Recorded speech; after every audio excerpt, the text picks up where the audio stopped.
Thank you. Looking for a motion, gentlemen? Thank you. Go ahead. Yeah, I'll make a motion for option number 1. Okay, thank you, Councillor Scarson, for making a motion on behalf of council. The council approves development permit application number 2023D166 for a front yard variance from 25 feet to 13.5 feet and a rear yard variance from 98.4 feet to 43 feet for the construction of a single-family dwelling with a garage within southeast 961-6 west of the 4th M as discretionary use pursuant to Part 6, Section 20, and Part 7, Section 71.2 of the Land Use Bylaw for Jeff Odowichuk, as per the recommendations presented, and I apologize, sir, for your name. I said it wrong. Any discussion on this? Yes, Councillor Swaggart. Yeah, Mr. Reeve, I'm not opposed to it. I just was concerned about maybe how high water levels that we had a few years ago, and is that going to cause them any problem at all? If the lake rises the way it was a few years ago, it's fine to have that there. I just don't hate to see a guy that maybe doesn't know, or maybe he's very familiar with the lake. And looks like maybe the other homes are that close to the lake too, but do we know if the high water level, well, we do know, I just don't have maps in front of me, where the high water level was during the flooding. Was that considered at all, or did?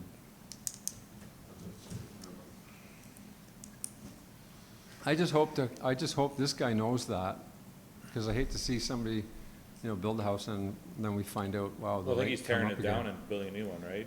Yeah. He's Through tearing the old one Reeve down, to building a new Councillor one. Swaggart. Yes, he already has a cabin on there. He actually owns the lot to the west, so he has been out here for a few years. He's not totally unfamiliar with the area. Okay. Yeah. But that's just my concern. I'd hate to see somebody, investing and then realizing what, a few years later, his house is being barricaded by water dams and stuff or whatever to save it. Yeah. Thank you. Right, any other? Most of those, Sorry, go I ahead. think most of those lots that are there and we're having those problems with erosion and stuff, did a lot of work with the rock. They put a lot of rock down and stuff, so I think it's been better. The ones that are at the high ground there anyways. All right, any other discussion? Yes, Deputy Reeve Fadeev. So this just aligns it with all the other ones, correct? That is correct. Okay. Any more discussion? See none, I'll call for the vote.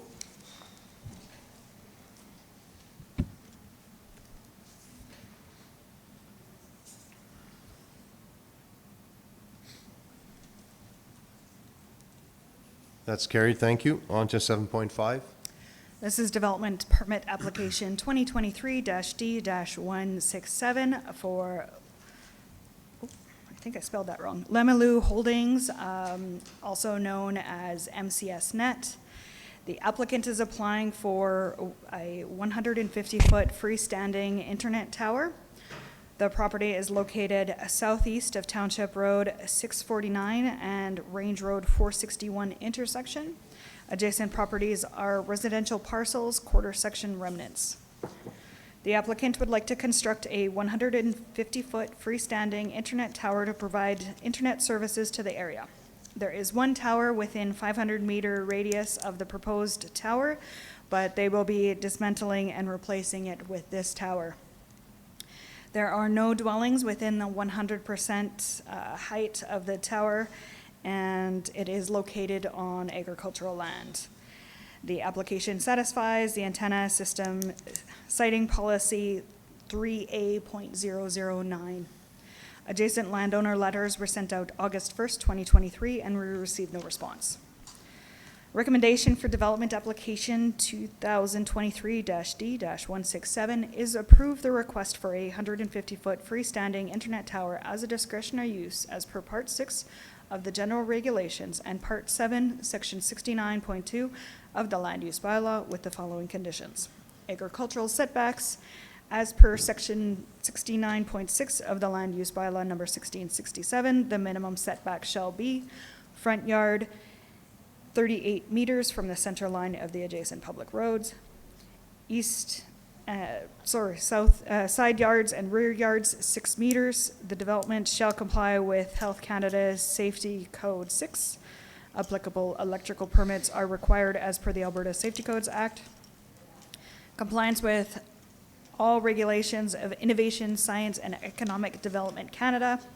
Compliance with Transportation Canada and NAV Canada regulations. The tower shall be constructed with the National Building Code and with Canadian Standard Association and respect good engineering practices, including structural adequacy. When communication tower and facilities become obsolete and or damaged and unrepaired, they shall be immediately removed and the development site shall be reclaimed within 6 months of cessation of operation at the expense of tower owner. The tower located out southwest 3663-6 west of the 4th Meridian shall be dismantled and the site shall be reclaimed within 6 months of transitioning users to the new tower. Okay, thank you. I'll make a motion for option 1. Okay. Thank you, Councillor Slipchuk, for making a motion on behalf of council that council approves development permit application number 2023D167 for a 150-foot internet tower within northwest 3663-6 west of the 4th M as discretionary use pursuant to Part 7, Section 69.2 of the Land Use Bylaw for LeMail Holdings Limited as per recommendation presented. Any discussion on this motion? Seeing none, I'll call for the vote.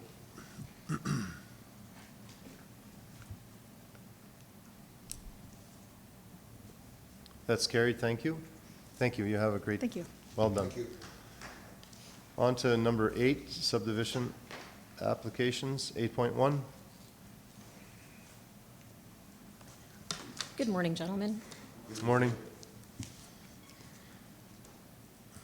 Administration has received and is presenting subdivision application 2023-S-010 for council consideration, wherein the applicant is proposing to subdivide an 8.6 acre parcel from a previously subdivided quarter section in southeast 261-6 west of the 4th Meridian, as shown on the map attached as Appendix A.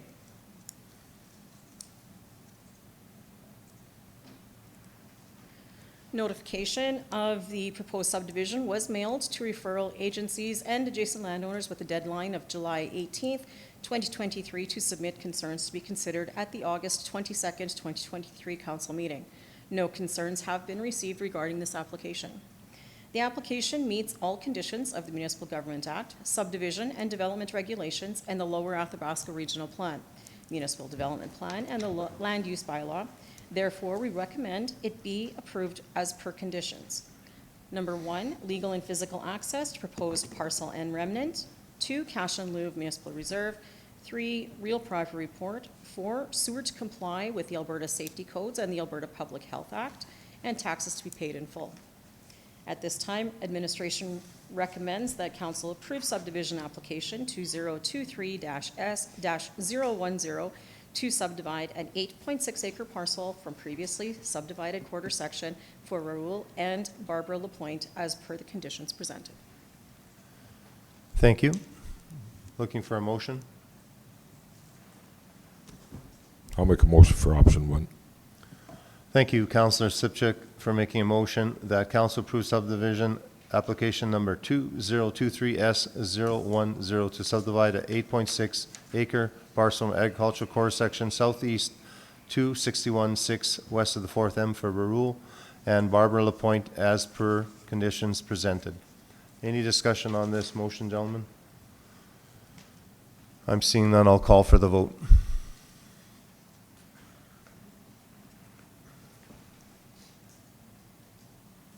That's carried. Thank you. Thank you. Thank you, Lisa.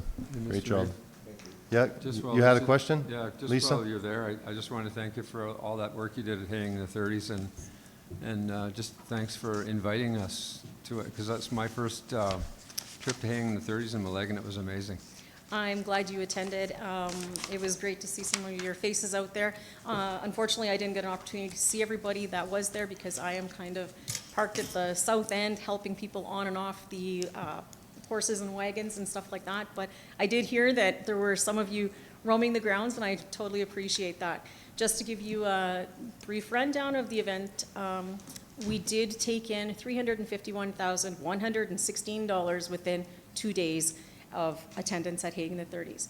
We assume, we haven't had a formal count of any sort, but we understand that we had approximately 5,000 people on the grounds on Saturday alone. So with that being said, thank you very much for coming out and supporting the event, and thank you to the MD for supporting it as well. Thank you. Thank you. Thank you once again, Lisa. Okay, new business, 9.1, notice of motion, 9.11.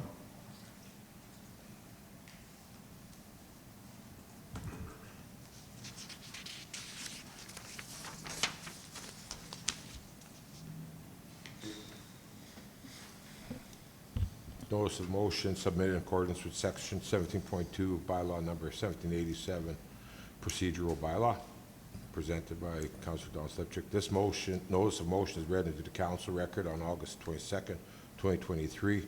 The motion as read will be debated on September 12th, 2023. To schedule intermunicipal chief elected official meetings, whereas regular communication between elected leaders is vitally important, and whereas regularly scheduled meetings between the Reeve and the mayors has been sporadic regarding issues of mutual interest pertaining to our community and to our residents' quality of life. And whereas meetings with the Reeve and Indigenous leaders are critical to long-term success for all our communities. And whereas regular meetings between the Reeve and the chiefs of both Cold Lake First Nation and Kihewin Cree Nation have not been scheduled.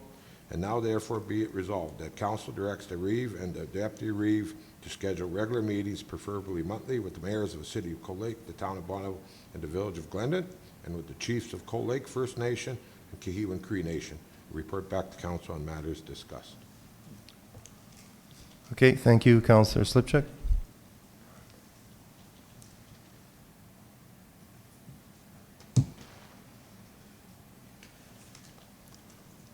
On to 9.1.2.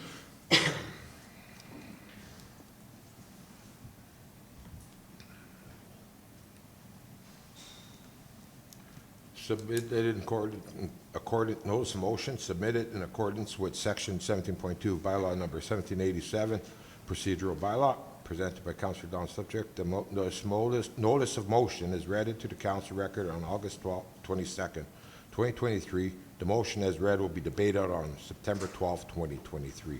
Title: to schedule ministerial meetings. Whereas constant time of dialogue between our municipality and the province is important, and whereas meetings with ministers of various portfolios has not been regularly scheduled, and whereas administration prepared and capable of setting up appointments and briefing notes with all the ministers, and whereas the municipal district of Bonneville has not placed itself in a strong position with the Premier's office and the various ministers. Now therefore be it resolved that administration be directed to, on a monthly basis, strive to schedule meetings with any provincial ministry that is able to meet, and that the Reeve and Deputy Reeve with administrative support be directed to attend these meetings to speak on behalf of the municipal district of Bonneville regarding community concerns and issues. Thank you. Thank you, Councillor Slipchuk.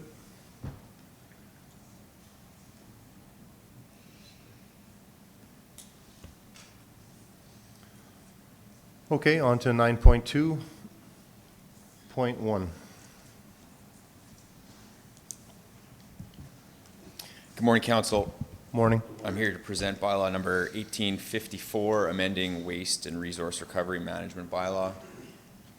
At the April 18th Committee of the Whole meeting, administration presented a report on the waste services supplied to community halls in the MD of Bonnyville.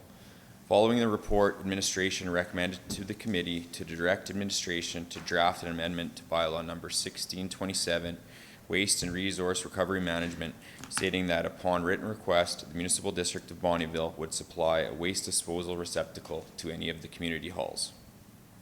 The first reading of this bylaw, number 1854, to amend the Waste and Resource Recovery Management Bylaw, was passed at the July 11th regular meeting of Council. By making the amendment to this bylaw, community halls located in the municipal district of Bonnyville will be permitted to submit a written request for the supply of a waste disposal receptacle. This service will be of benefit to all community halls by assisting them to minimize their operating expenses. Attached for Council's review is Appendix A, Bylaw 1854, amending the Waste and Resource Recovery Management Bylaw. Reference to strategic plan is goal number 3, promote community development. The costs and source of funding. The costs associated with this initiative would be the supply of the waste disposal receptacles to the community halls and the cost of collecting and tipping the waste during our regular operations schedule. The source of funding would be the Waste Services Operations Budget. For the communication strategy, the amending bylaw number 1854, Waste and Resource Recovery Management, would be communicated in the council highlights upon its passing and posted on the MD website. The administration recommended action is that bylaw number 1854, being a bylaw of the Municipal District of Bonnyville number 87, to amend the Waste and Resource Recovery Management bylaw, be given second reading. Thank you, sir. Good morning. Yes, Councillor Swager. Yeah, thanks, Mr. Reeve. I'll make the motion for second reading. Okay, thank you, Councillor Swager, for making a motion on behalf of council that bylaw number 1854, being a bylaw of the Municipal District of Bonnyville number 87, to amend the Waste and Resource Recovery Management bylaw, be given second reading. Any discussion on this, gentlemen? Yes, go ahead, Councillor Scarson. So just, so they don't have anything there right now, right? Is that what you're saying, as far as MD dumpsters? So through the Reeve, there are numerous community halls that do have waste bins located at or near the halls, and then there are some that don't. So we did receive a request back in the spring from the Cherry Grove Community Hall requesting a dumpster be placed, but there wasn't anything in the bylaw. Yeah, for and this. then, so is it now gonna be that you're gonna have to do a regular rotation to all the halls to check these dumpsters, or do they call them in when they're full, or how does that gonna work? So currently, there's some that have a bin site located at or near the hall that are on a regular rotation, and then there's a few that have a locking dumpster that they'll call in and let us know when it's getting full, but we try and check it on a regular basis anyway, so that would be the practice for this as well. Yeah, I mean, some of these halls don't get used for a month or two, and I hate to see guys wasting their time going to check on an empty dumpster, wherever, right, so. Yeah, we typically don't go out of our way. The garbage truck won't go out of its way to go to these halls unless we know that it needs emptying. Yep, all right. Okay, thank you. Any other discussion on this, gentlemen? Okay, seeing none, I'll call for the vote.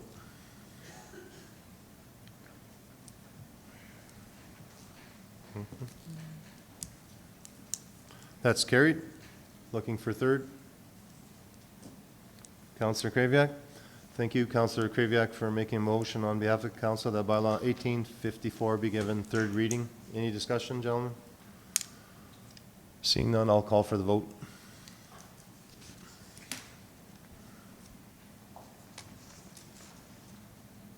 That's carried. Thank you. Thank you. Thanks, Brad. Sure. We're going to take a break, and then we'll start with the delegation at 10. Thank you.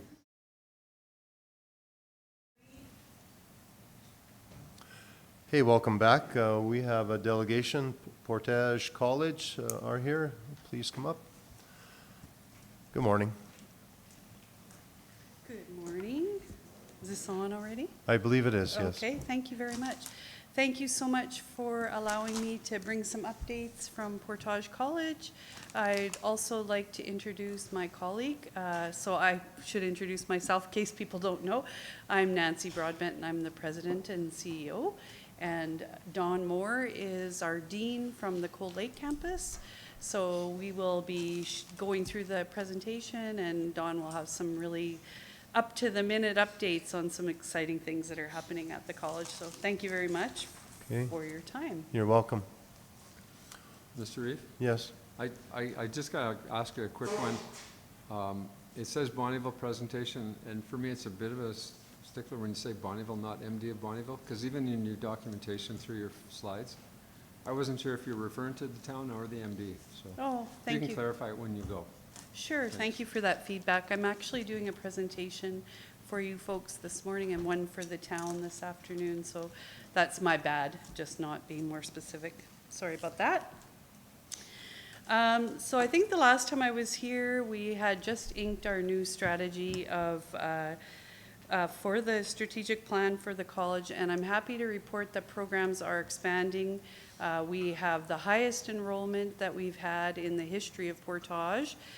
This past year that just ended in June, we think we're going to be around 1,400 full load equivalent students, which equates to about 1,800 head count of students. And that's kind of an all-time high, as I mentioned. We've been running around the 900 full load equivalent for many, many years. And lots of it has to do with some really great expansion grants that we've received from Advanced Education, as well as some other grants. And Dawn will talk more specifically about the programs. But one of the things that I wanted to share with you is that we've had some really good discussions with the Northern Lights Public Schools about partnering in the Trades Exploration Center. And Dawn will tell you about a couple of programs that we're looking for this fall.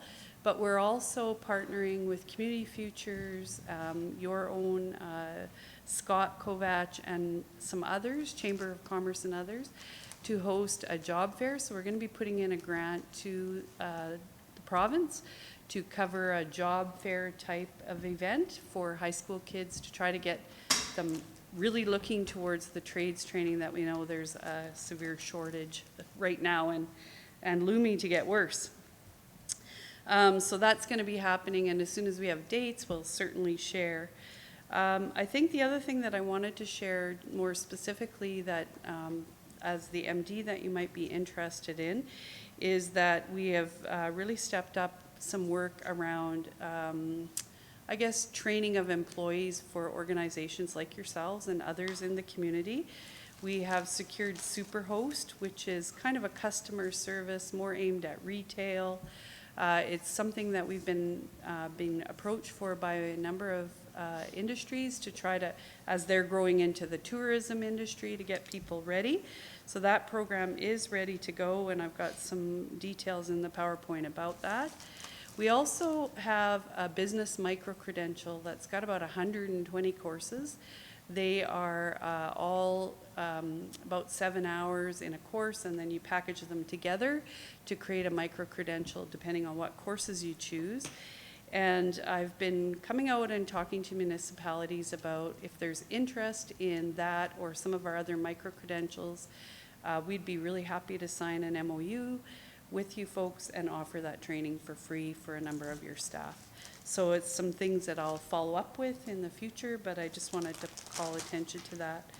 I think the other thing that I wanted to share with you is that this afternoon we're meeting with Scott and a number of others, Bob Paco from Alberta Hub, about the Pathway Alliance to try to get a sense. Lakeland College will also be in attendance at the meeting with us, and we're really looking to get a sense of what skills they need for that project, both in its construction and operation phase, and try to get ahead of it.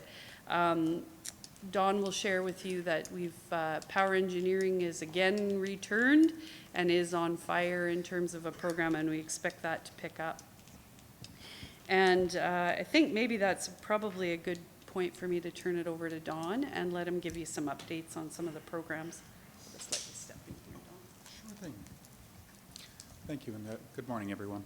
As Nancy mentioned, we've definitely been very busy with expanding some of the programming at Portage College, and in particular, trying to look at the best ways that we can offer some of our programming to allow for greater access for individuals kind of all across our region. As I believe it was probably discussed at the last meeting that we had expanded our nursing program as well as our social work program, and now recently are expanding our paramedicine programming as well too.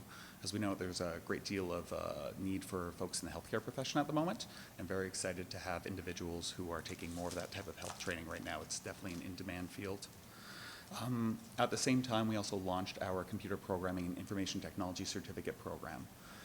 With the rural broadband strategy coming out as it has, and speaking with some of the local businesses like MCSnet as well as even ALPAC, there is a huge shortage of tech talent in our particular area. And there seemed to be a bit of a trend where individuals would, say, come from our region and move more towards the Edmonton area. And once folks move to Edmonton, they don't always move back afterwards, and companies were having a hard time recruiting individuals even for those entry-level IT positions. So we've just launched that this fall in order to hopefully do a bit more upskilling and support the IT needs in our region as well too. As Nancy mentioned, we are offering more programming in the Bonnyville region in particular. We do have drone training, which we have set up for September, and that's to get some basic licensing for individuals with the drone training piece. We know that drones are becoming more and more needed in industry in a variety of fields. We see it in agriculture, we see it in oil and gas, we see it in environmental management. Drone training is definitely becoming more of a necessity for a number of industries, and so we want to make sure that there's that accessibility. Additionally, the Superhost training and the business micro-credentials are very much focused on that short-term training for individuals or folks who are currently in the field to be able to develop that elements like customer service, perhaps trying to think now what we have. But there's a variety of pieces that were identified as needed for the region. One of the, I think, the biggest areas that we're seeing for a need in Bonnyville as well as the MD of Bonnyville would be around foundational learning, mostly for newcomers who are coming to Canada. In particular, the high amount of Ukrainian immigrants who moved in following the incidences over in Europe. We have been working a bit with the GOA in order to expand some of our services. Our KELP programming that we offer through the C2 Center as well as at the library had been offering some programming specifically tailored towards Ukrainian immigrants to develop language skills as folks are readjusting and making their way into Canada in order to get gainful employment, to get settled, and really just find this place to be their home. Very positively, I believe it was just on Friday, we had heard back from the government that they're giving us a small amount of funding to actually expand some of our programming so that we can do more to support newcomers in the Bonnyville region in particular. And so we're looking forward to operationalizing that and offering more classes in particular for individuals who are coming to this area who do need to learn some of those language skills so that then they can get some gainful employment. I believe, running through what we have here as well too. Was there anything else? Scaffolding training? Oh, yes. Thank you so much, Nancy. So we had heard about the desire for scaffolding training. Scaffolding is a bit of an interesting trade. It doesn't work, it's regulated a bit more decentralized. And so we've been working with the Scaffolding Association to see if we can organize some scaffolding training for the region. We have some partnership discussions right now with Seven Lakes because they not only do they hire scaffolders, but they also are a licensed training provider. And so we're seeing if we can partner with them in order to provide scaffolding training here in Bonnyville at the Trades Exposure Center. We actually have a follow-up meeting with them on Monday to look at the space, see what we would need, and then hopefully organize something for the coming months. As we know, sometimes it's just trying to figure out all the logistics and some of the red tape to navigate as we're going along with that, and I'm feeling fairly successful at this point, and we're just looking at an operational plan for scaffolding in the region. Class 1 and 3? Oh, yes. Thank you so much, Nancy. So we are continuing to run our Class 1 MELT programming again for the area. We are seeing that growing demand, and it's, I think at this point, our Class 1 vehicle is booked up all the way until the end of June, just with the demand that we're seeing for folks in the trucking area. We're very excited that we received some grant funding from Alberta Labour to support Class 3 truck transport training for individuals in the region. And so we are doing a bit of a regional approach. We have 3 set offerings each year right now for Class 3 driver training. It's provided at no cost to individuals. We're focusing mostly on underrepresented individuals, so women, folks who are unemployed, those types of folks, in order to get them their Class 3 driver training and then have them work directly in the field.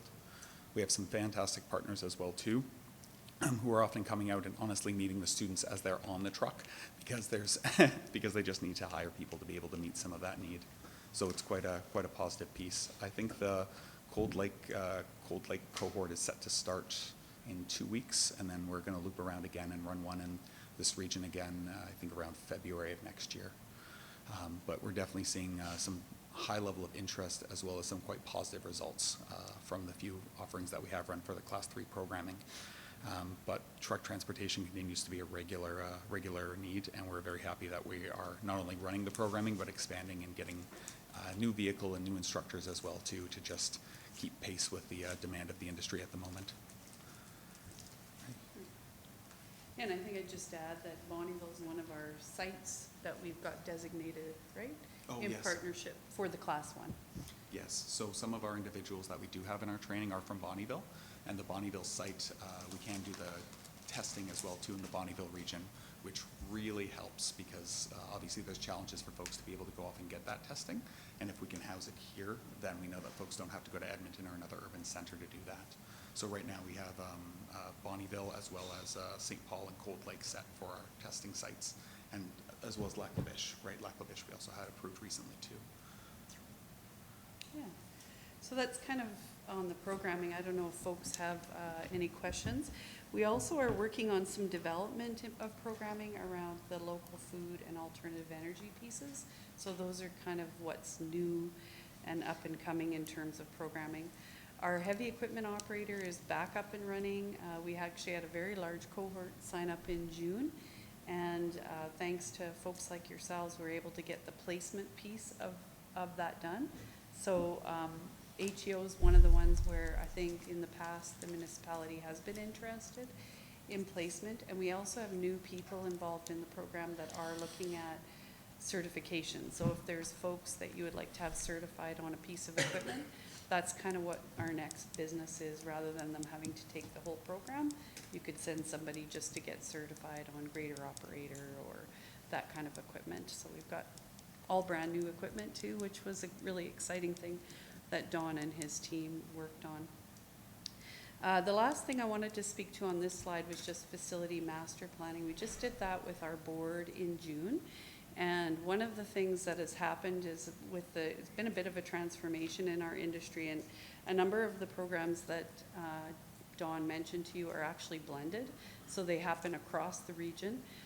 We are finding even with the programs that have face-to-face training, students are often voting to stay and attend online, which we do a blended delivery so that anytime a student misses a class, they can catch up and watch a recording, but also so that if there are issues with transportation, they don't actually miss their classes, they can attend. But what we're finding is that even when students are living in our dorms, they sometimes are attending the classes online. So the impact of that has been that we actually do not have any kind of a shortage of classroom space. So we are looking at into the future, how can we utilize our classroom space more to drive people to the campuses? And so that's kind of where we're at in terms of facilities. And as Dawn mentioned, the one facility rental that we have here is for the Community Adult Learning Program, which you can talk about a little bit. The next couple of slides are just some data that I thought you might be interested in. So it does show you students from Bonnyville, so that's anyone with a Bonnyville postal code. What campuses did they attend?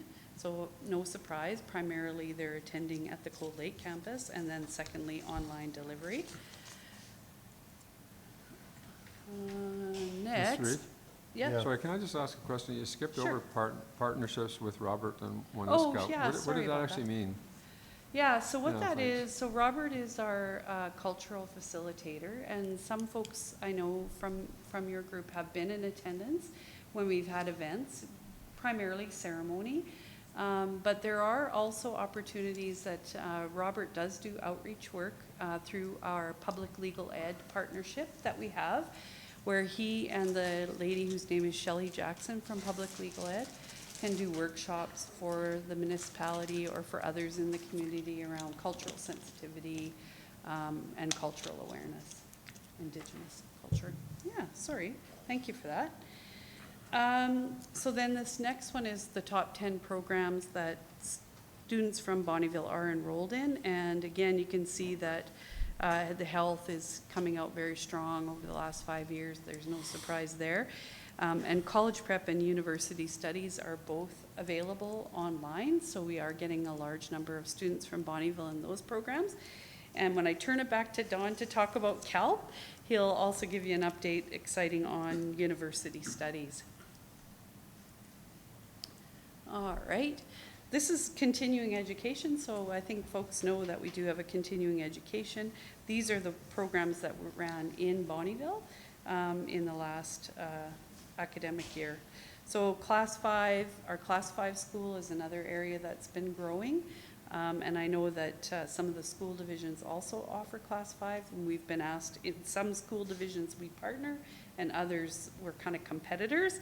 But I think that we're all happy to see that our folks are getting their driver's license, and of course a lot on safety training. And the ASSIST training is a program that is suicide prevention and support through our community social work program. Oops, sorry about that.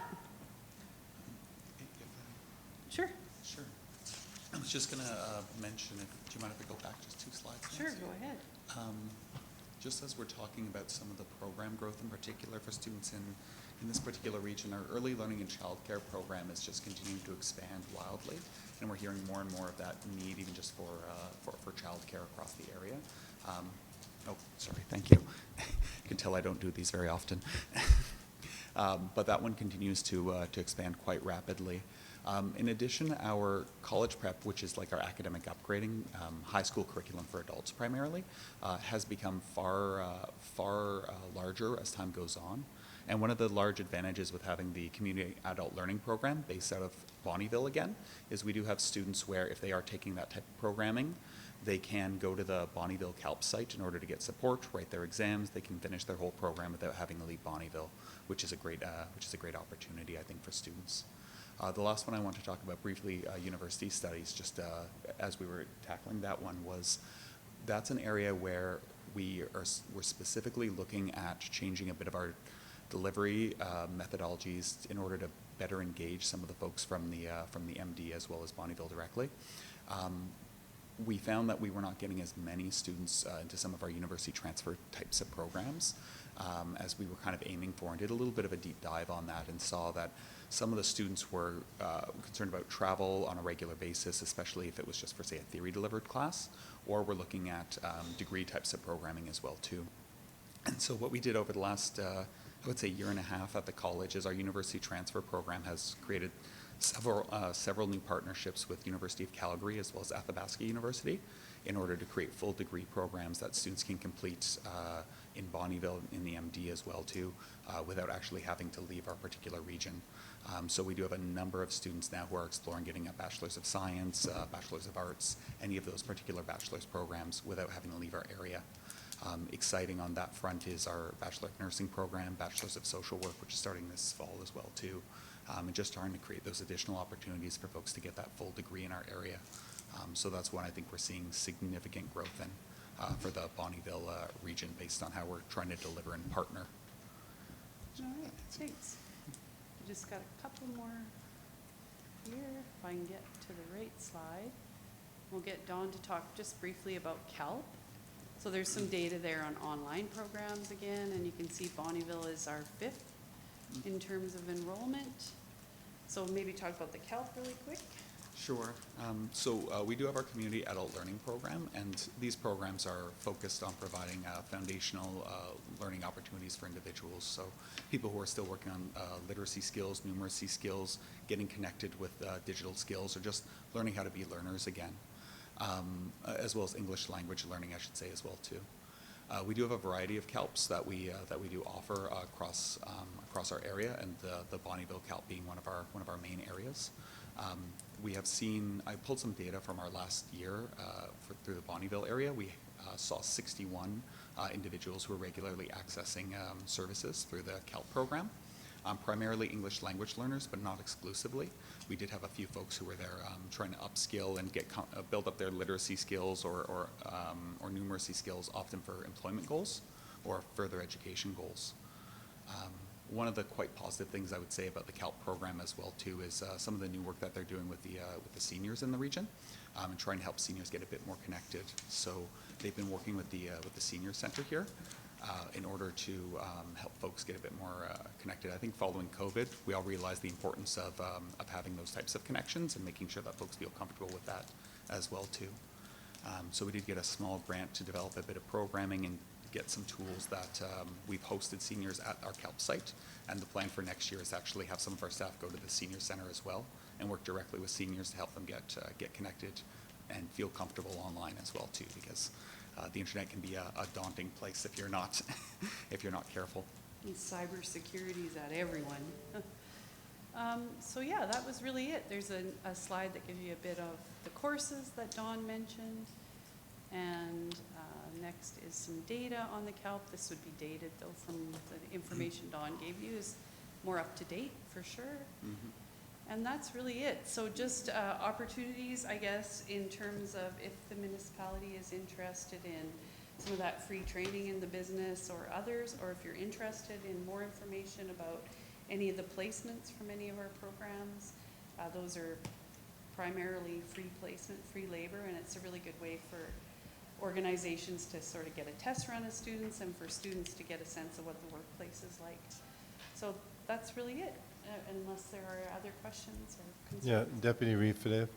Hi, thanks for your presentation. So in regards to some clarification, when it says home community, it just says Bonnyville, it doesn't say rural. I mean, you know, because DMD reaches from all the way from Glendon to the borders of St. Paul, all the way to Coal Lake and around. Just be nice to see who's tapping in to Portage College.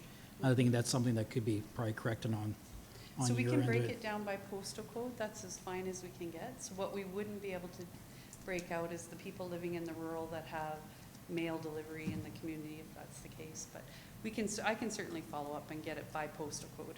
So then you'd certainly be able to see Glendon. Yeah, postal codes are a little That's all we got. different as well, right? Yeah. But when you ask them, like, so when you're doing your, I guess your intake for your students' information, that's addressed on there. Where do you live? Do you live in Coal Lake, in Bonnyville? Do you live rural? Don't you, right? Well, we don't currently, but that's something don't? that we could drill down on. We ask them for their postal codes in the system.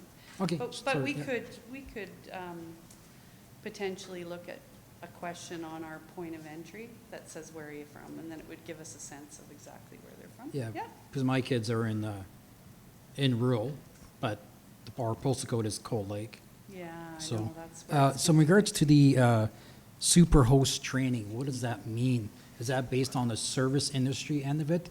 Because I mean, it's great that we're I guess looking at the greater operators and all that stuff, just bringing in people, but also the food industry is a huge part of our, and we're seeing lack of training, lack of people. Are you guys addressing those concerns possibly? Yeah, so Superhost is actually a program, I don't know if folks might recall something called Alberta Best. So that was it's basically customer service training for the frontline staff. Superhost is actually a program that's out of British Columbia, and it's specifically aimed at food operators, hotel operators, those that be in the tourism industry. And we chose that program. Alberta Best doesn't exist anymore, but we chose that program because it is sort of tried and true in the tourism industry. Yeah, so that's Awesome. what that's Thank you. specifically for. All right, thank you. Any other questions from council? Yeah, go ahead, Councilor Slipchuk. Just curious, what percentage of your students remain in the community after they graduate or get their Yeah, thank you. degree? Thank you for that. So on our point of exit students survey, we asked that as well as our graduate follow-up. And we average about 70% of the students. So if they're trained here, they stay here. The other really important part is practicums. So we did have some work to do when we brought in the Bachelor of Nursing, for example, in this region. At first, a number of the placements were needing to go outside the region. So we did manage to get everybody placed, but it took a little bit more work. And it's something that I actually raised with the Deputy Minister of Health, because I felt that there was real disparity in the health regions as to who would take placements and when and how out of our nursing program. So we really strive to get students placed within the region, and then hopefully that gets them a job in the region. But yeah, it's about 70%. Yeah, thank you. Thank you. Thank you. Great questions. Any other questions, gentlemen? All right, on behalf of all of us, thank you for your presentation today. Thank you. I Have a- brought some view books. If you know anybody that's going to school, please pass it along, or we'll leave them for the front. All right, thank you. Thank you. Appreciate it. Okay, just looking for a motion. Yes, Deputy, okay. Thank you, Deputy Reeve Fadea, for making a motion on behalf of council that council accepts the presentation by Portage College providing an update on programs and operations as information. Any discussion on this motion? Seeing none, I'll call for the vote.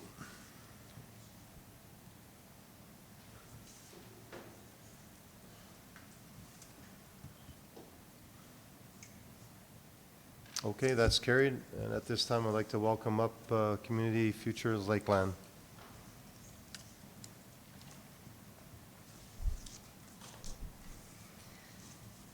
Good morning, Morning, ladies. Your Honors, Reeve Kalinsky, members of council. We're happy to be here with you today. Thank you for allowing us to speak with you. My name is Lisa Ford, and this is my new business analyst, Lindsay McNaught. We're with Community Futures. First, I'd like to start by addressing a letter that was written to council. I would like to sincerely apologize. We are very excited about that project. We are inviting lots of our partners and municipalities to partner on that project, and so those letters all went out the same day. Again, no disrespect was meant. I apologize. We appreciate your partnership, and sorry about that. Okay, so today, you are a major stakeholder of our Community Futures programs, so we want to give you just a year in review of the projects and the programs that we worked on last year, many of them in partnership with the MD, and to give you an update on some of the projects that are coming up. So I guess just to start, as a reminder, Community Futures, we are a federally funded nonprofit. We've been around here in Bonnyville area since 1989. We are a grassroots program in that we like to identify the unique needs of our lakeland, and we provide projects and programs that support us.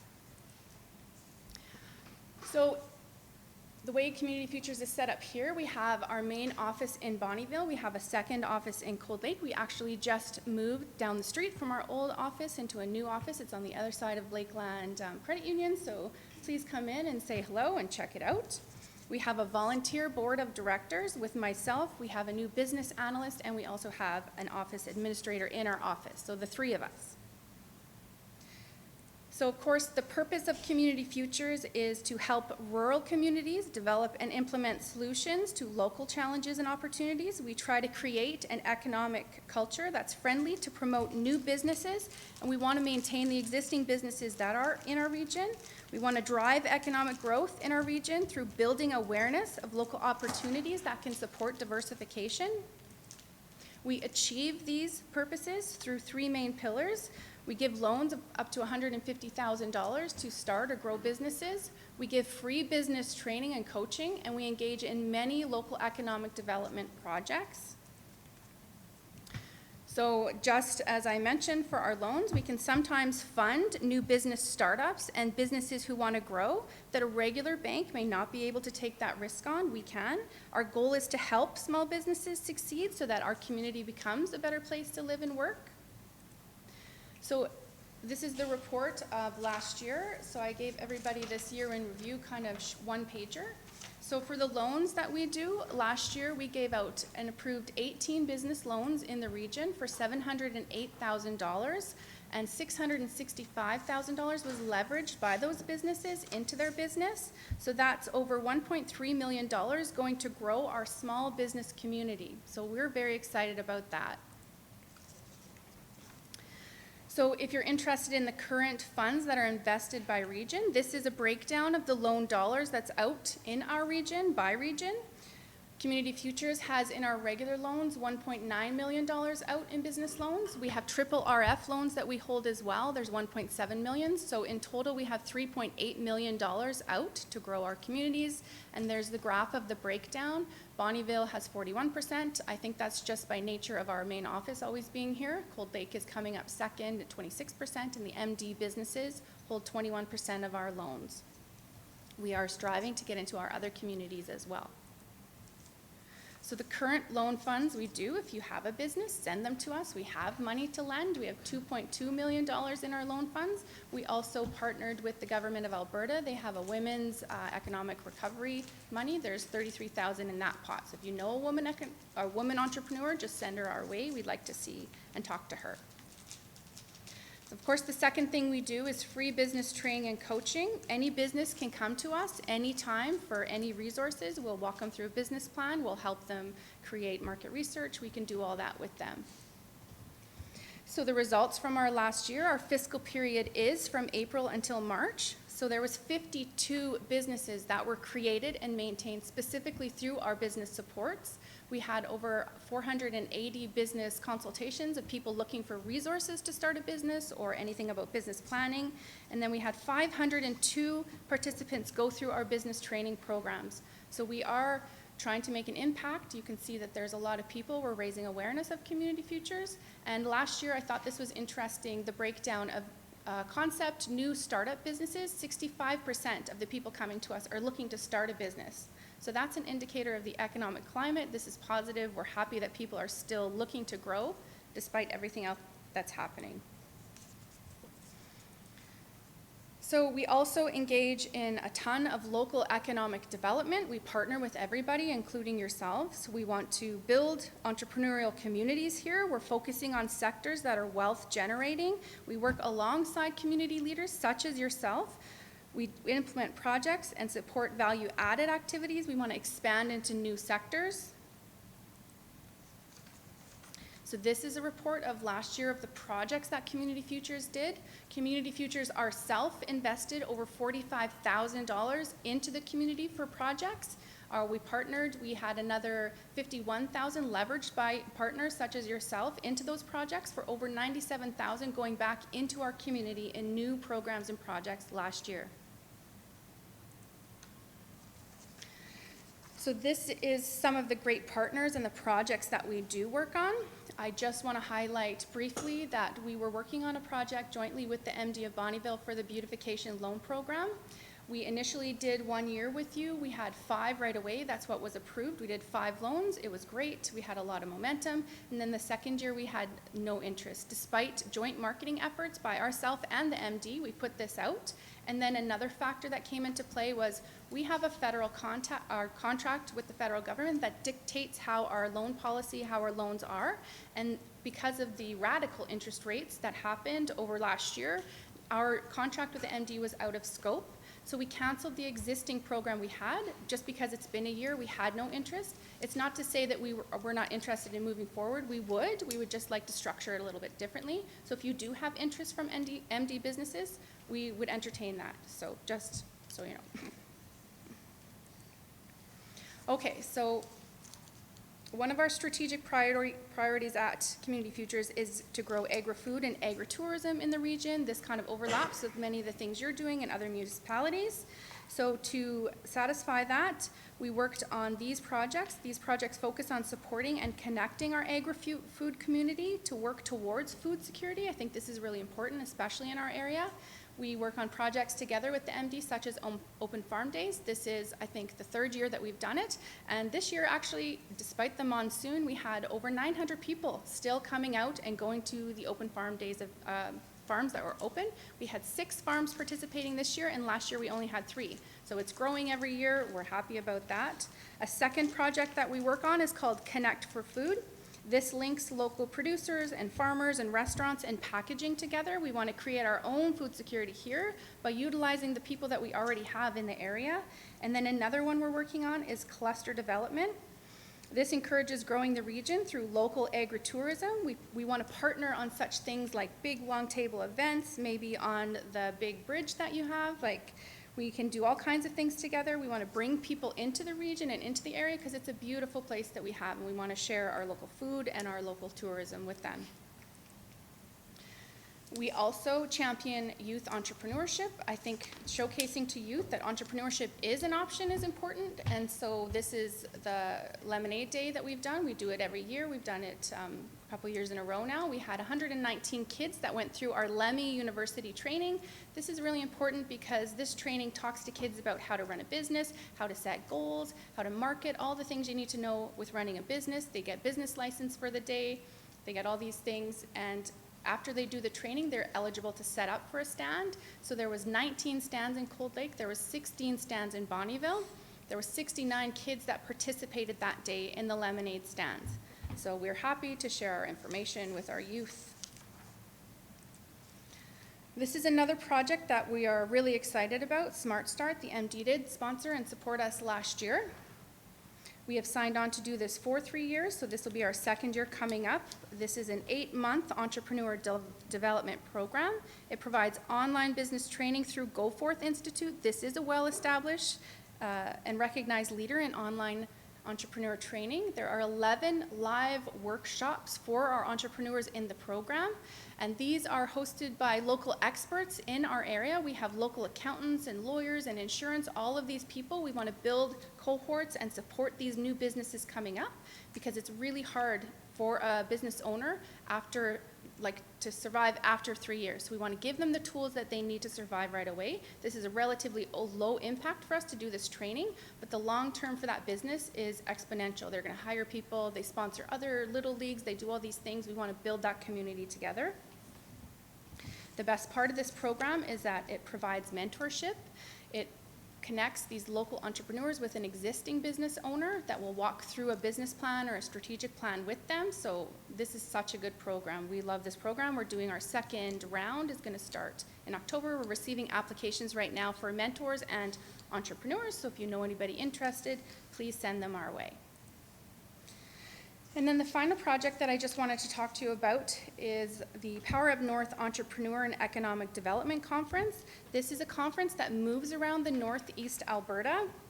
Many partners have come together in the Lakeland and all over to host this event. It will be held at the Hotel Deneen Conference Center October 3rd to 5th. This conference is future focused. The themes are the future of tourism, how to future-proof your business finances, and the future face of employment. We were lucky enough to get a provincial grant to bring in the destination development guru. His name is Roger Brooks. I'm not sure if you heard about him. He is well known for municipal planning and for tourism. As well, we have 12 other workshops and presentations and breakout sessions. There's a resource trade show. We have lots of our local businesses participating from all over the region. So I would just like to invite you and your planning department to attend this conference. This is an important conference for us. You can find all the information at powerupnorth.com, and I'm going to leave some information for you after. So we would be honored to have all of you or some of you attend and just see what it has to offer. So thank you so much. If you have any questions, we would be happy to take them. Yeah, go ahead, Councillor Swaggart. Thanks, Mr. Reeve. Yeah, just the Superhost program, do you guys actually offer that? How long is that program? Because Portage talked about it. A Do you have that Superhost also? program? Superhost program? I'm not sure if we have a Superhost program. Oh, okay, I thought you mentioned it. You didn't, did you? Did you mention it at all? I thought you did. Okay. We could do a Superhost program. Okay, that's fine. Okay, thank you. Any other questions? Right, thank you, ladies, very for coming and having your presentation today. Thank you so much. for Have a having us. great rest of the day. Thank you. Okay, just looking for a motion, gentlemen. I'll make a motion to accept this as information. Okay, thank you, Councillor Slipchik, for making a motion on behalf of council. That council accepts a presentation by Community Futures Lakeland as information and furthermore directs administration to bring their request for sponsorship to upcoming Power Up the North Entrepreneurship Economic Development Conference to a future meeting of council for consideration. Any discussion on this motion, gentlemen? Mr. Reeve? Yes. They didn't really make a formal request for sponsorship in the presentation, at your or Councillor Slipchuk's discretion, we'll just accept it as information instead of bringing anything back. Okay, thank you. Thank you, Councillor Slipchuk, once again for making a motion that council accepts presentation by Community Futures as information. Any discussion on this motion? Seeing none, I'll call for the vote.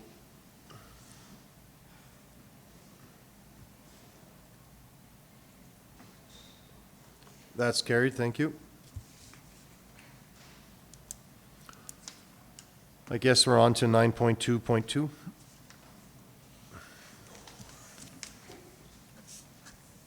morning, Mr. Reid, members of council. Morning.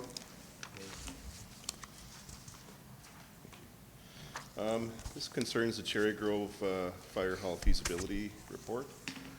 At a regular meeting of council on May the 9th, 2023, council directed administration to return with options for a new fire hall for the hamlet of Cherry Grove.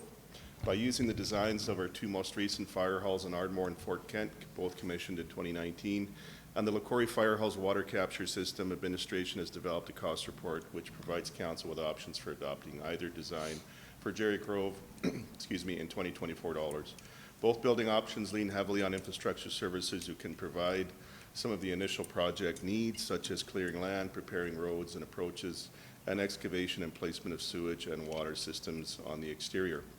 Construction could get underway during the spring of 2024. Concerning the discussions, benefits, disadvantages, while Infrastructure Services has indicated their willingness to contribute to the project, their participation will consume many of their resources for approximately 1 month, which could affect the completion of spring items presently in their queue. The architect firm for the Fort Kent and Ardmore builds in 2019 indicated that building costs for the Cherry Grove Fire Hall will have increased plus or minus 45% by the spring of 2024, making the new cost for each building as follows. You will see Ardmore building estimate of $4,327,000 with the shop attached, and the Fort Kent variant of $2,945,000 with no shop attached. For the fire apparatus recommended by the BRFA, with an adjusted 7% annual inflation from the 2022 price, which was obtained, 2024 pumper would come in at $739,388, and a 2024 pumper would come in at $539,714. Additional construction costs, including water capture system, engineering, geotechnical, radio systems, exterior, interior equipment, appliances. In short, everything else is broken down line by line in Appendix A. The estimated cost inclusive of all known expenses for either option, therefore for the Ardmore version would be $6.8 million plus or minus, and Fort Kent version $5.3 million plus or minus. There is an electrical component to this, depending on how we proceed with Phase 1 or Phase 3 electrical to the building. There may be a slight increase necessary for ATCO to do those adjustments, because right now that area is only zoned for Phase 1, not for Phase 3. This does tie in with the strategic plan of enhancing safety in the community, sustainable infrastructure that meets the needs of the community as well. Goals number 2 and 3 of our strategic plan. And additionally, Cherry Grove is somewhat isolated from the rest of the MD. It's our largest hamlet, and it's a heavily wooded area that would be exposed to risk due to lack of a local fire response. We do have several appendixes for council's review. The main one being Appendix A, obviously, which deals with the line-by-line breakdown. I assume that council's had a chance to review some of these costs, and I'm certainly available to answer any questions that you might have.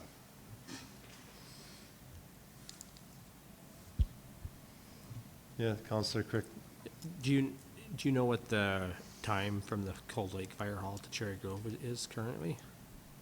How long does it take for the, because right now, if there's a fire in Cherry Grove, it's Cold Lake that responds, right? Cold Lake South? I'm sorry, through the reef. Could you speak a little bit louder, Councillor Crick? Sorry. Sorry, that's my bad.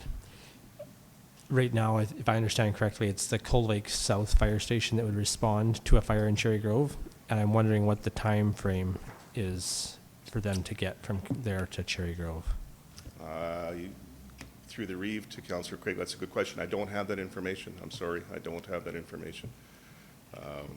We all know the distance, it's approximately 15 kilometers, 15 or 20 kilometers, I believe, but I don't have that information. Yeah, Deputy Fadeev. Yeah, Dariv, I just kind of want to know why that question is so important. I mean, we have halls in Fort Kent and Ardmore that are way closer, and we have one in Bonnyville as well. If that's the new standard we're gonna do, then it'd just be nice to know.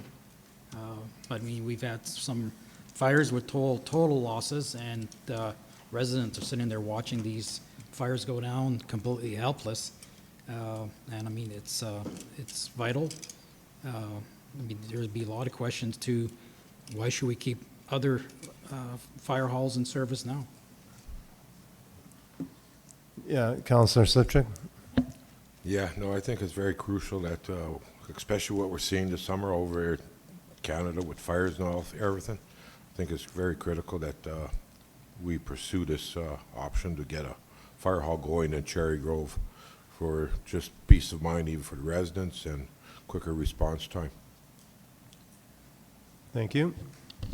Councillor Swigert. Yeah, Mr. Reeve, yeah, I mean, I agree. We probably should have sort of started funding for this some years ago. But we've had this discussion, though, about staffing it. So we really do need to have that discussion with the City of Cold Lake, because they're supporting it now. So have that discussion with them and find out, you know, how many volunteers they've got maybe in that area that can help out with that hall, and then kind of put together a list of volunteers and make sure, because, you know, I mean, you can build it, but it may take a couple of years to staff it. So hopefully we can, you know, get that going before we finish building. Again, I think it's one, sorry. Yeah. Go ahead. Councillor Slipchuk, you're good? Okay, go ahead. Yeah, I think we've discussed this before, Reeve, that after the fires that are happening there now, with, you know, with being one of the largest hamlet in the MD of Bonnyville, that people would come out. I mean, this has really hit home hard. We had, you know, three residents that were caught on fire, and a complete loss of a church, and almost a loss of a fire hall, like a post office. So people have been calling me and asking me what's happening with this, and when the call out for volunteers is. I was told that it is not up to council to decide about volunteers. It is up to BRFA to make that call. And the Cherry Grove Ag and Society will be happy to help get that message out. And like I say, there's people that are calling me on a regular basis asking me when the volunteer call out is going to happen.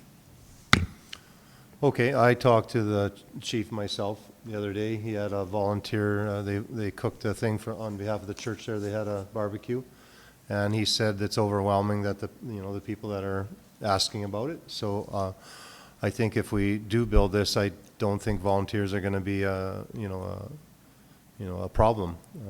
It's never been a problem in other areas. I guess the numbers do get low, but you know, it is hot topic right now. And also, you know, the chief himself thinks it's a great thing. And I think if we had, like, our beaver crossing facilities are getting tired. They're beyond tired. So if we made something like Ardmore, it would give us another area to hold our graders and snowplow trucks as well. If it was in the same thing as Ardmore, I think it'd be beneficial to that area myself. And you know, I had quite a conversation with the chief. He thinks it's a great idea. So you know, I'm not opposed to this at all. Yes, go ahead. Yeah, just a quick note. I was asked why I didn't attend that. Basically, I didn't get the invite. So it'd be nice to stay in touch, since that is part of the MD community. And yeah, it just would have been nice for me to be there for the people that are there. I got comments about me not showing up or caring about that. So I think that was just yeah. But anyways, I'm glad you were there. Well, I didn't attend either, so I didn't know about it either. Maybe I got email and I missed it. I don't remember, but yeah, this is a BFRE thing, and I guess, did any of Mike, were you able to attend, or did you even know about it? Yeah.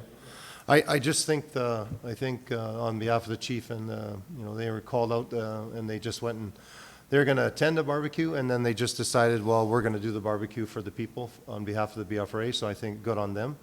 But I don't remember email or anything. It just kind of was on the spur of the moment kind of thing. And I apologize on behalf of the BFRA if you weren't involved in that. It's bad on us, I guess, yes. Yes, go ahead. I'm just curious what time frame would it be to build this hall and fire hall plus storage for equipment? How long would it take, you think? Administration have that information? Thank you, Mr. Reeve. Through the Reeve, Councillor Slipchuk, I would anticipate, although our previous history on fire halls was not fantastic, I would anticipate that the hall would be open no later than the spring of 2025. So it'd be call it a year build. That would require that the council approves the project as part of budget, and then tenders get out, and we get stuff moving fairly quickly.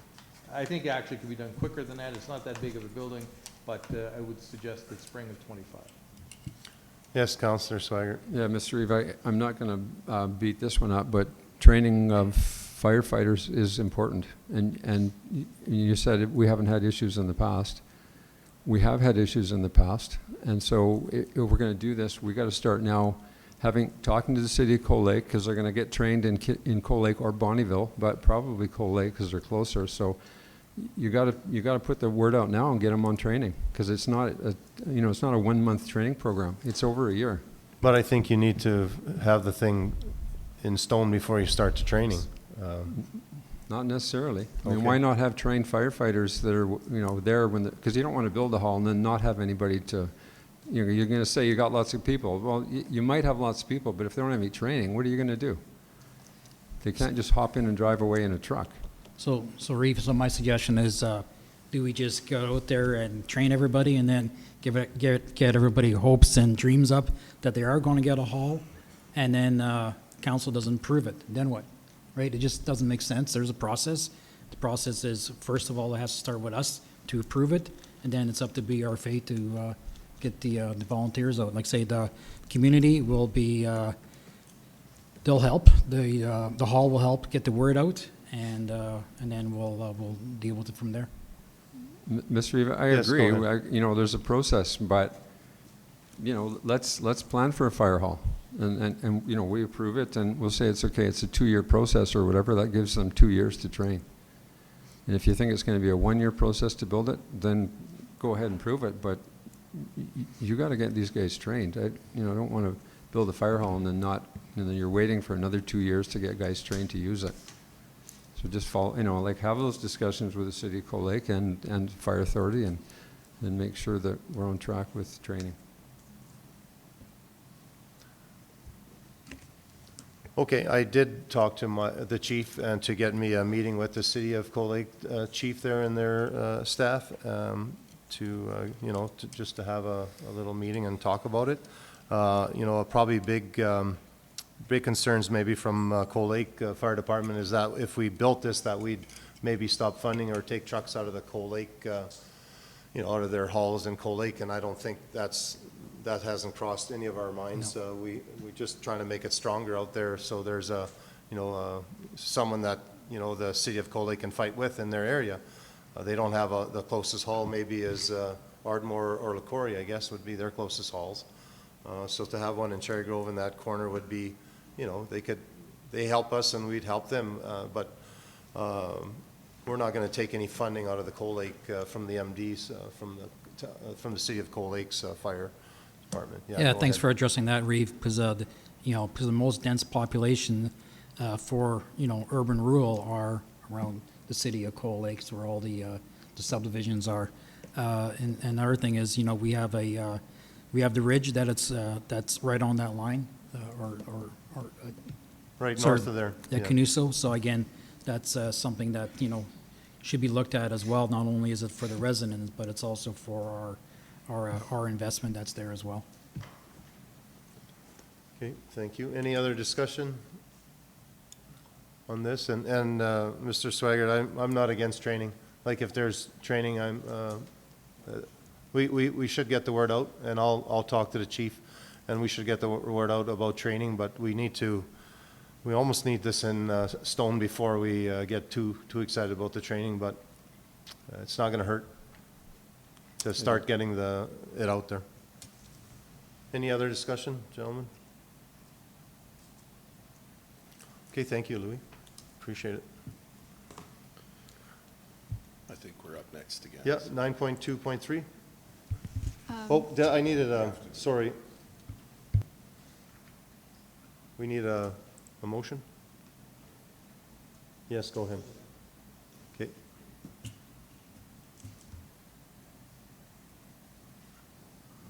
Okay, thank you.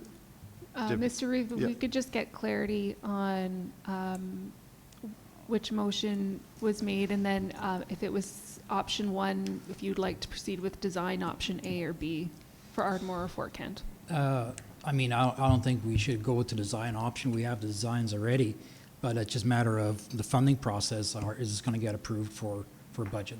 Correct. This would just give administration direction on which design option to focus on to bring back to budget for council consideration. And is that something that we have talked about as far as the budget option? I mean, are we going to do a greater shop there? I haven't heard from TNU if there's a need for that or not yet. So I think those discussions have to be done before we pick A or B. Yeah, agree, yeah. Mr. Eve, Yeah, members of what do you- council, would you like to hear from TNU even as we're sitting here?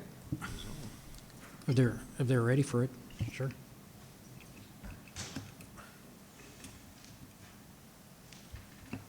Good morning, Mr. Reed, members of council. The Beaver Crossing Hall is one of the ones that we were looking at, replacing, that kind of thing. If there is an opportunity to get, additional storage space at Cherry Grove, that would potentially eliminate that as a greater shop for us. So, yeah, absolutely. If we could do that, that would eliminate our need for that, and then we can expand it. We can perhaps put a plow truck up there, that kind of thing, for something that is that far on the side of the MD, as opposed to leaving from the base here in Bonnyville. We can, maybe attack some roads quicker if we have some equipment out there in the outlying area. Thank you. Any questions? Yeah, Councillor Slipchuk. Yeah, did you ever quote price or get price what it would cost where you're currently now with our equipment shop there at Beaver Crossing for a replacement? Have you ever looked at that option? Through the Reeve to Councillor Slipchuk, no, we haven't gotten any official numbers, but I mean, if we are looking at a 3-bay hall, it would be similar cost to that of the Fort Kent Fire Hall, minus some of the internal things that the fire hall specifically uses. But we're looking at the probably $2 million mark for a 3-bay hall at minimum. Yeah, go ahead, Councillor, sorry. Yeah, just a few more details, I guess. When you say 3-bay hall, so are you, like a tanker, a pumper is 2 bays, and then you're thinking one other bay for one grader? Is that Sorry, No. through the Reeve, Councillor Swaggart, unless I misunderstood Councillor Slipchuk's question, he was just asking about a grader shop replacement, not the fire hall replacement. If we were doing the fire hall, I would suggest that we build just like we did at Ardmore, where we have 3 bays for TNU, and then the 2 bays for the fire hall. And I'll just to follow up to that one, like have you kind of done the study that says that the Beaver Crossing, like we know that grader shop is old and it should have been replaced, but where is the location that you would have built, had you replaced that grader shop? Like, to me, it doesn't, you're kind of adding this fire hall onto a grader shop in Cherry Grove, but is that really the location that you would have, is that the convenient location for a grader shop? Through the Reeve to Councillor Swaggart, I would suggest that we are adding a grader shop onto a fire hall, not the other way around. not the fire hall onto a grader shop. We would work our operations that would use the best money spent for the MD. If we put if the direction is to go with a fire hall in Cherry Grove, we would just expand to that to utilize that footprint and that building. To make it bigger, it's not going to cost as much money as it would be to make a 3-bay shop somewhere else. So it would be better money spent to add the 3 bays onto the fire hall, as opposed to building a fire hall and then making another 3-bay shop somewhere else. I get that, I understand that. No, just the question was though, is that the location where you actually would build a grader shop? I know you're just tagging it onto a fire hall, but you're okay with that then? So you get rid of the Beaver Crossing one and Cherry Grove's fine then, is it, for location for graders? Through the Reeve, I think it would be. We would make it work. We have graders that travel that distance anyway, so whether they're going to be from Beaver Hall to Cherry Grove or Cherry Grove to Beaver Crossing, Yeah. whether they go Beaver Crossing to Cherry Grove or Cherry Grove to Beaver Crossing, distance is still the same. It really wouldn't matter in our operations. There are more oiled roads in that area, so if we had a truck in that area to tackle the oiled roads, that would actually be more convenient for us. So it's I don't see it being an issue either way. Thank you. Sorry, Paul. Yeah. Go ahead. Mr. Riva, members of council, what administration is up against for budget is between now and when we sit down on the 1st of November to deal with budget deliberations, it would be nice to know whether council preferred option A or option B, because we're going to go do some more detailed design work, nothing intricate, but we are going to do enough to get much more fulsome estimates. So our estimates are much more accurate. What we've done today is basically taken the price of the Ardmore and Fort Kent facility, tacked on 45%, and then the things that, the information we received from the Bonneville Regional Fire Authority, and those items that would be required in the hall. The next step for us is to get into a bit more detailed what it's going to cost us at a much deeper level, so we can get a much more accurate estimate of what the fire hall would cost. We can do both A and B, but that has an additional cost to have our architects kind of run parallel streams. We can certainly do that if council would like, but at the end of the day, we have to pick one, and so the other one would have been money that would have been spent on something that we're not going to move forward with. Either way, we're fine either way, but I think that's the reason we asked the question, is which hall would council like to focus on? I just think it'd be money way more well spent at, making it as a joint thing, because, you're 2 different locations, 2 different, make it in one, and you're going to save money, and you're going to have a brand-new shop there. And that area hasn't had a brand-new shop as long as I can remember, so. And we would agree with that, which is why, in conversations with infrastructure and transportation, we've even offered the option of the Ardmore-style hall, because TNU has indicated that would make sense for them. Yes, okay. Deputy Reeve. Yeah, I guess I'll add to my motion, so it's motion number 1 and option A. Thank you. And Mr. Reeve, Yes, go ahead. I just had a question about, saving money with the plans that we already have for Ardmore. Can we use those same architectural plans in Cherry Grove? Definitely, but we'd fix a few things. Yeah, fix a few, but we're not having to rehire another architect to start from scratch. Yeah. There would be engineering costs to make. For sure, yeah. Yeah, there would be some fairly substantial engineering costs to have an engineer go through the existing plans that we have. And also to dovetail on what we were talking about in terms of space, it's one of the things that I put my public safety hat on for a quick second.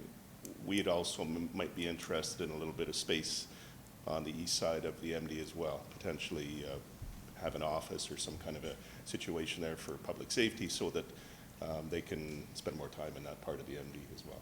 So that would be beneficial. All right, we have Councillor Slipchik, then Councillor Swaggart. Go ahead. Yeah, I was going to ask if we go same as the Ardmore shop. Are we sure that that's enough bay because we're a growing community, and then like we just heard from Louis Gaddafi about extra space for even for maybe peace officers or whatever.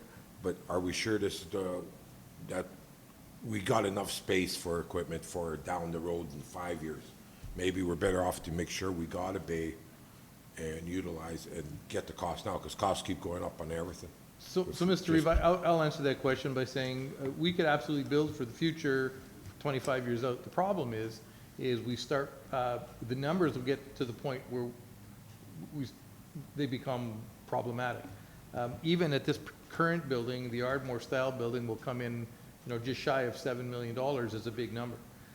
So we could build, and I would suggest that any plans we have and the way that that building would be situated on the property would allow for future expansion, but without necessarily building that today.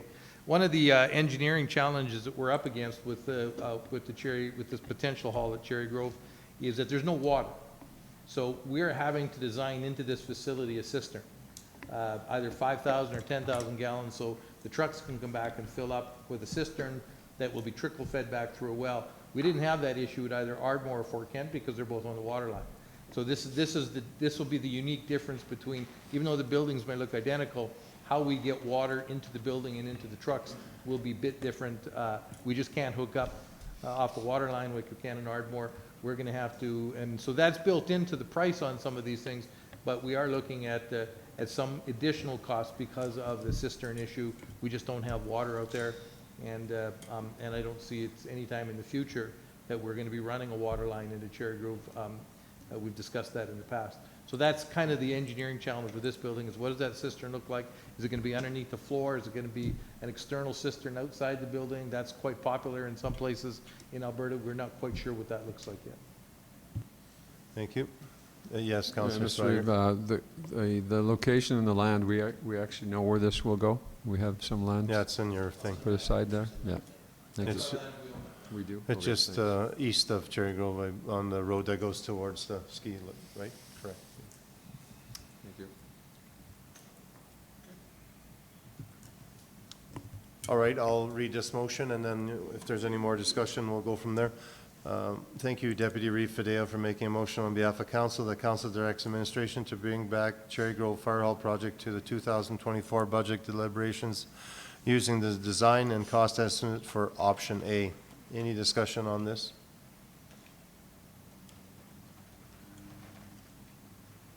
Seeing none, I'll call for the vote.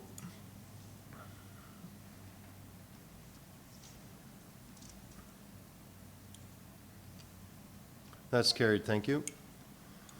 On to 9.2.3. Thank you, Mr. Reeve. This is administration is presenting council with a quarterly report for the months of April, May, and June 2023 from Environmental and Protective Services. And I'll call up Ag Services, please, to get the party going here.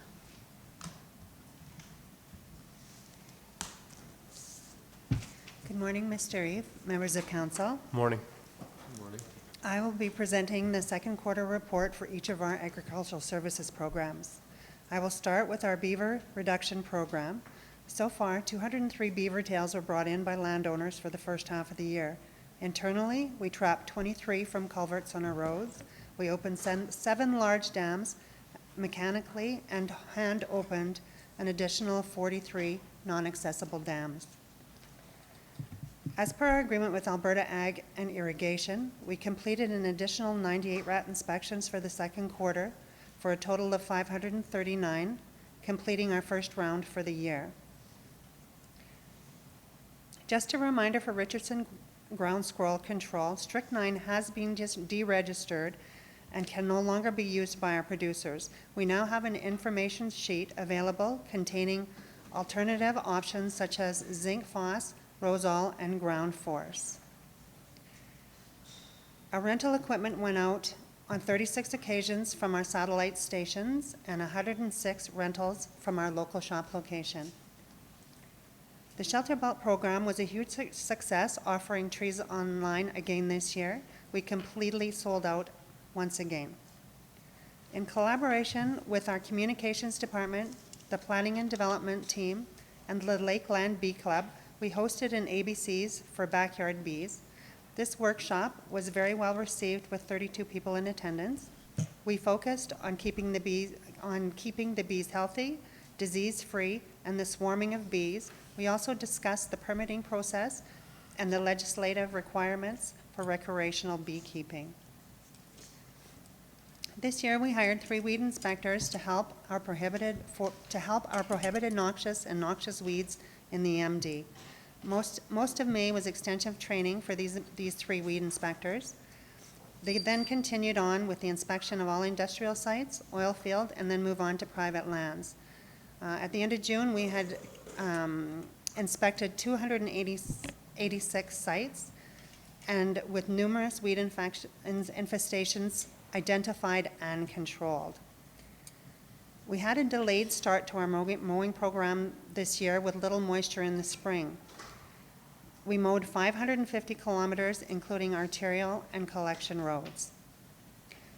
By June's end, we had mowed 22 of the 84 subdivisions and all of the hamlets, the shop yard, the tree farm, the airport, and the MD border signs.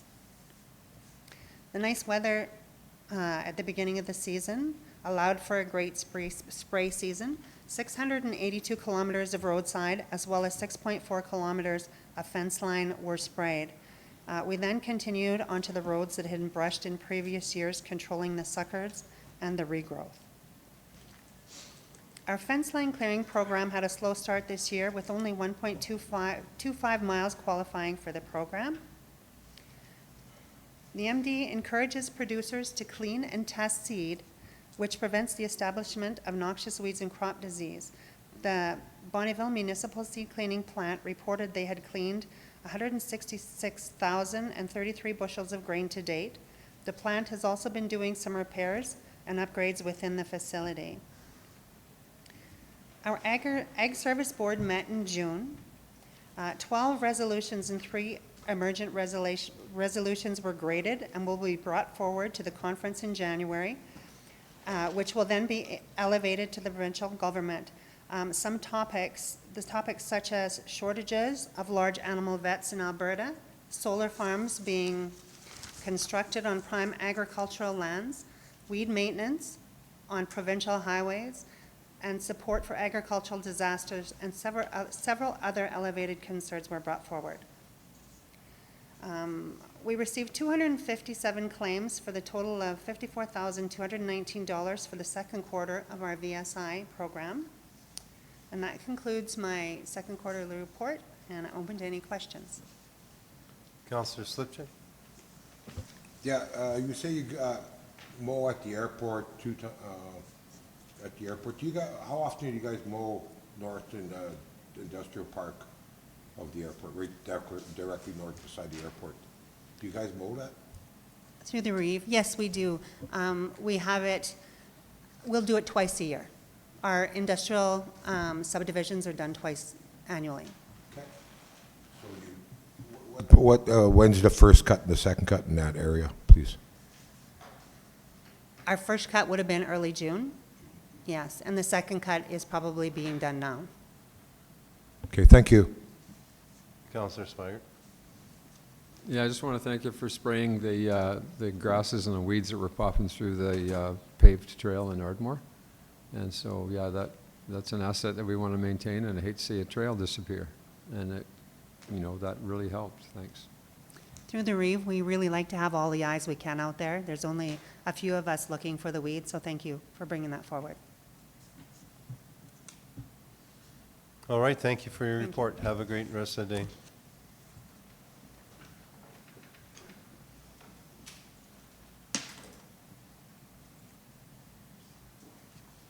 Hello again. Well, good morning again. I'm here to present the first and second quarter reports for the Waste Services Department.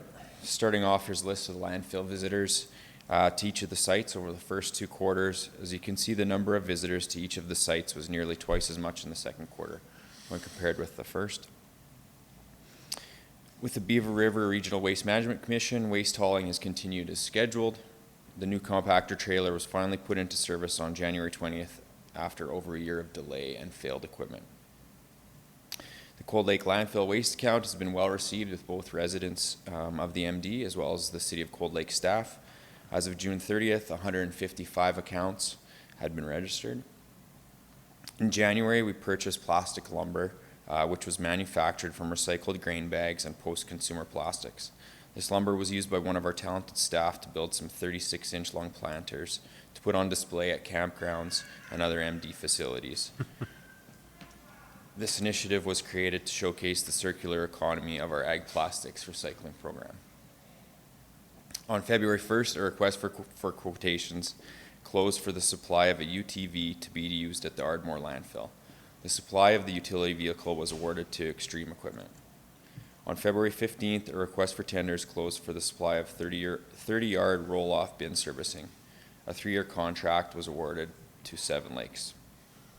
On February 9th, a request for proposals closed for the servicing of our portable toilets at the landfill sites. A 3-year contract was awarded to Dales Rentals. On February 21st, 2 Waste Services staff attended a household hazardous waste course before the Alberta Care Spring Conference in Strathmore. The 3-day conference was then attended by these 2 staff members as well as 2 others. In March, 9 operations and landfill staff participated in the Introduction to Asset Management course as well as the departmental business planning session. Operations and landfill staff continued with site inspections of our bin sites and landfills on a minimum quarterly basis. We strive to complete these monthly to help ensure our sites are safe and effective for staff and residents. Also in March, construction began on the new Riverhurst bin site with the brushing of the roadway by our infrastructure services team. The roadway and pad construction for the site, as well as the perimeter fencing, were completed in June, and the site was open to the public on June 29th. We have received lots of good feedback on the site from both phone calls and conversations with users at the site. In April, we hosted a 2-day landfill operators course to educate and certify staff in landfill operations.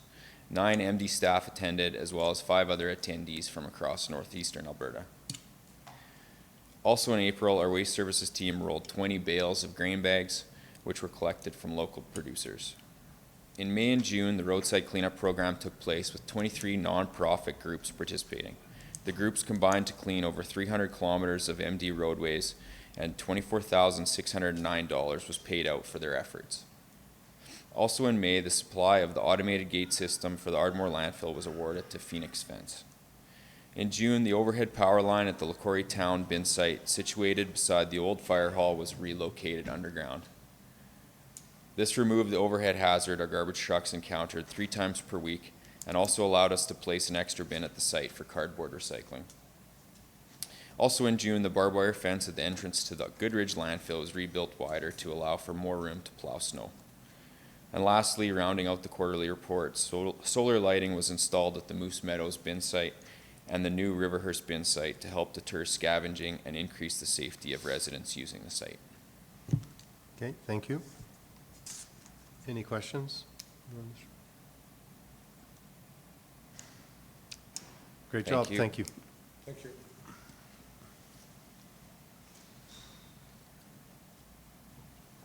Thanks, Louis.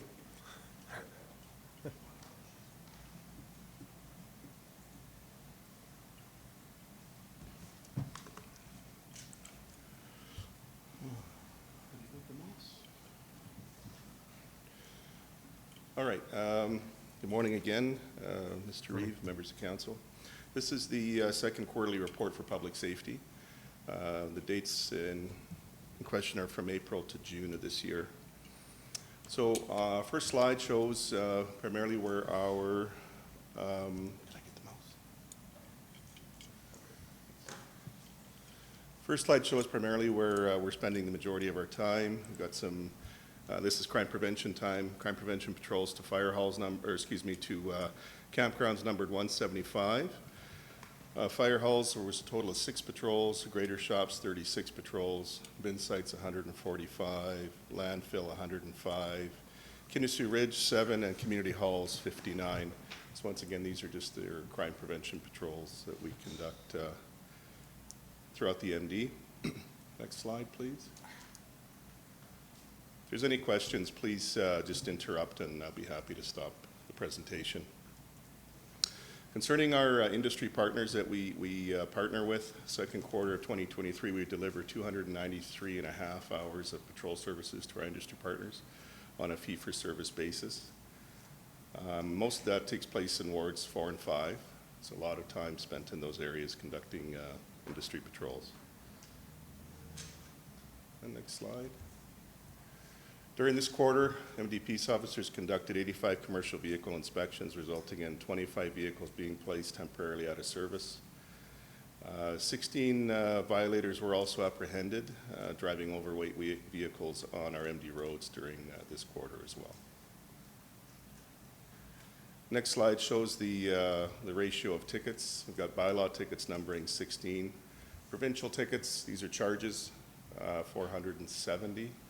And then provincial warnings are at 126.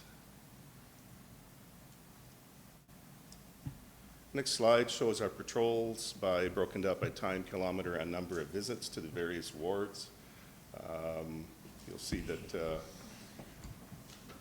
sort of the standard, Ward 1 being overrepresented, we've talked about that already. And we've also talked about some ideas on how to get some of our peace officers over to maybe beginning their shift, ending their shift on the east part of the MD. That ties into what we were talking about with our fire hall.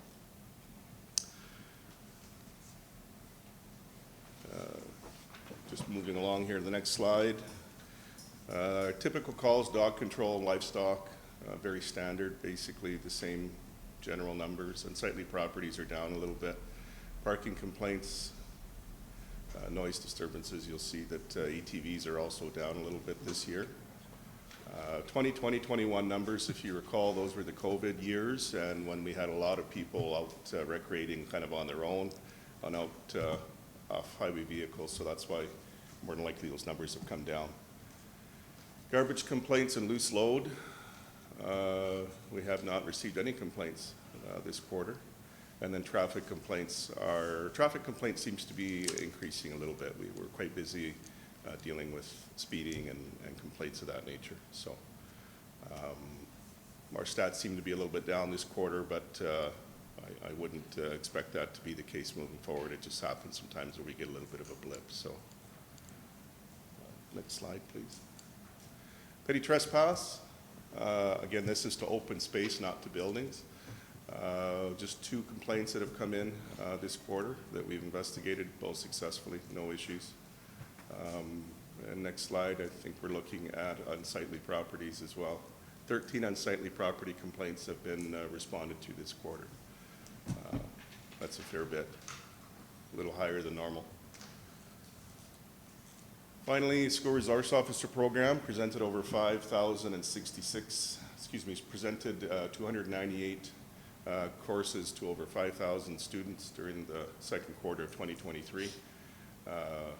We have not reduced any of the schools. As we all know, the divisions, everyone's still being serviced. We did some tweaking to the program, but we're staying ahead of it right now, so that's a positive. Next slide, please. Partnerships, again, with our enforcement partners in the area. 18 law enforcement related projects, files, or investigations in the second quarter of 2023. And then in September, we've got education on the next quarter, you're going to see enforcement and education on impaired driving. Of course, that'll be the educational component, not the enforcement component. New drivers and back to school. We're fairly busy through the SRO program and through delivering presentations to students on new drivers and back to school. It's a very busy time for us in September. We did conduct a boat safety inspection in July.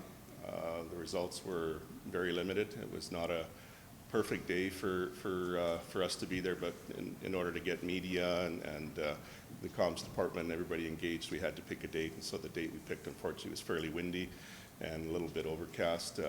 That being said, we spent some time training. There were some boats that came through. We did have a look at a few of them, and we spent some time at Bezu Beach Campground as well that day, so I had some ice cream with the kids. They were pretty happy with us being there. So, any questions on the quarterly report for public safety? Yes, Councillor Scarson.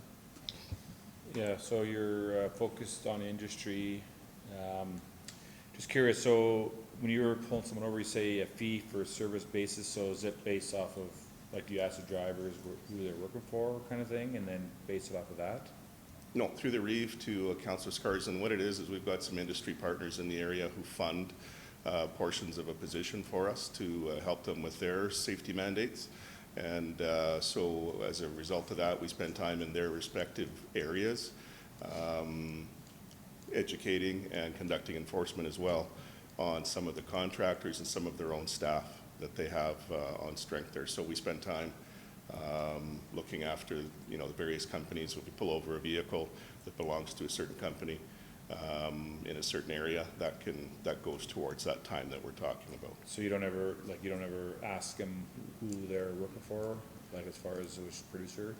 No, that's not a matter of the discussion. I think that the majority of the time, because our officers have been doing it in those areas for so long, they kind of get a real feel for who it is and who the overall contractor is, whether it's CNRL or Cenovus or whoever happens to be up there, ESSO. Depending on where they are geographically, a lot of those contractors and subcontractors tend to be from those major corporations. So. Well, I guess I'm just curious because there's one major one missing, and there's probably a lot of overlay, right? Like with Strathcona, they do a lot where Imperial sites are and CNRL sites are, right? So I'm just curious if you're pulling any of their vehicles over, and you know, I guess have we approached them and asked them if they want to contribute to you, I guess, right? Right. So Strathcona did have a contract with us and pulled out last year of their contract. So there was a sale, and moving forward, they decided not to retain our services for that. That doesn't mean they're not going to get pulled over and stopped. It just means that you know, they wouldn't be receiving any reports from us. Those that do fund our position, they do receive reports from myself, indicating what we've done in their respective area and any interactions that we've had. So Strathcona simply wouldn't receive that anymore because they're no longer paying for the service. So they were just not interested in doing it anymore? Correct. Okay, thank you. Deputy Reeve Padev, did you have? Okay. Yeah.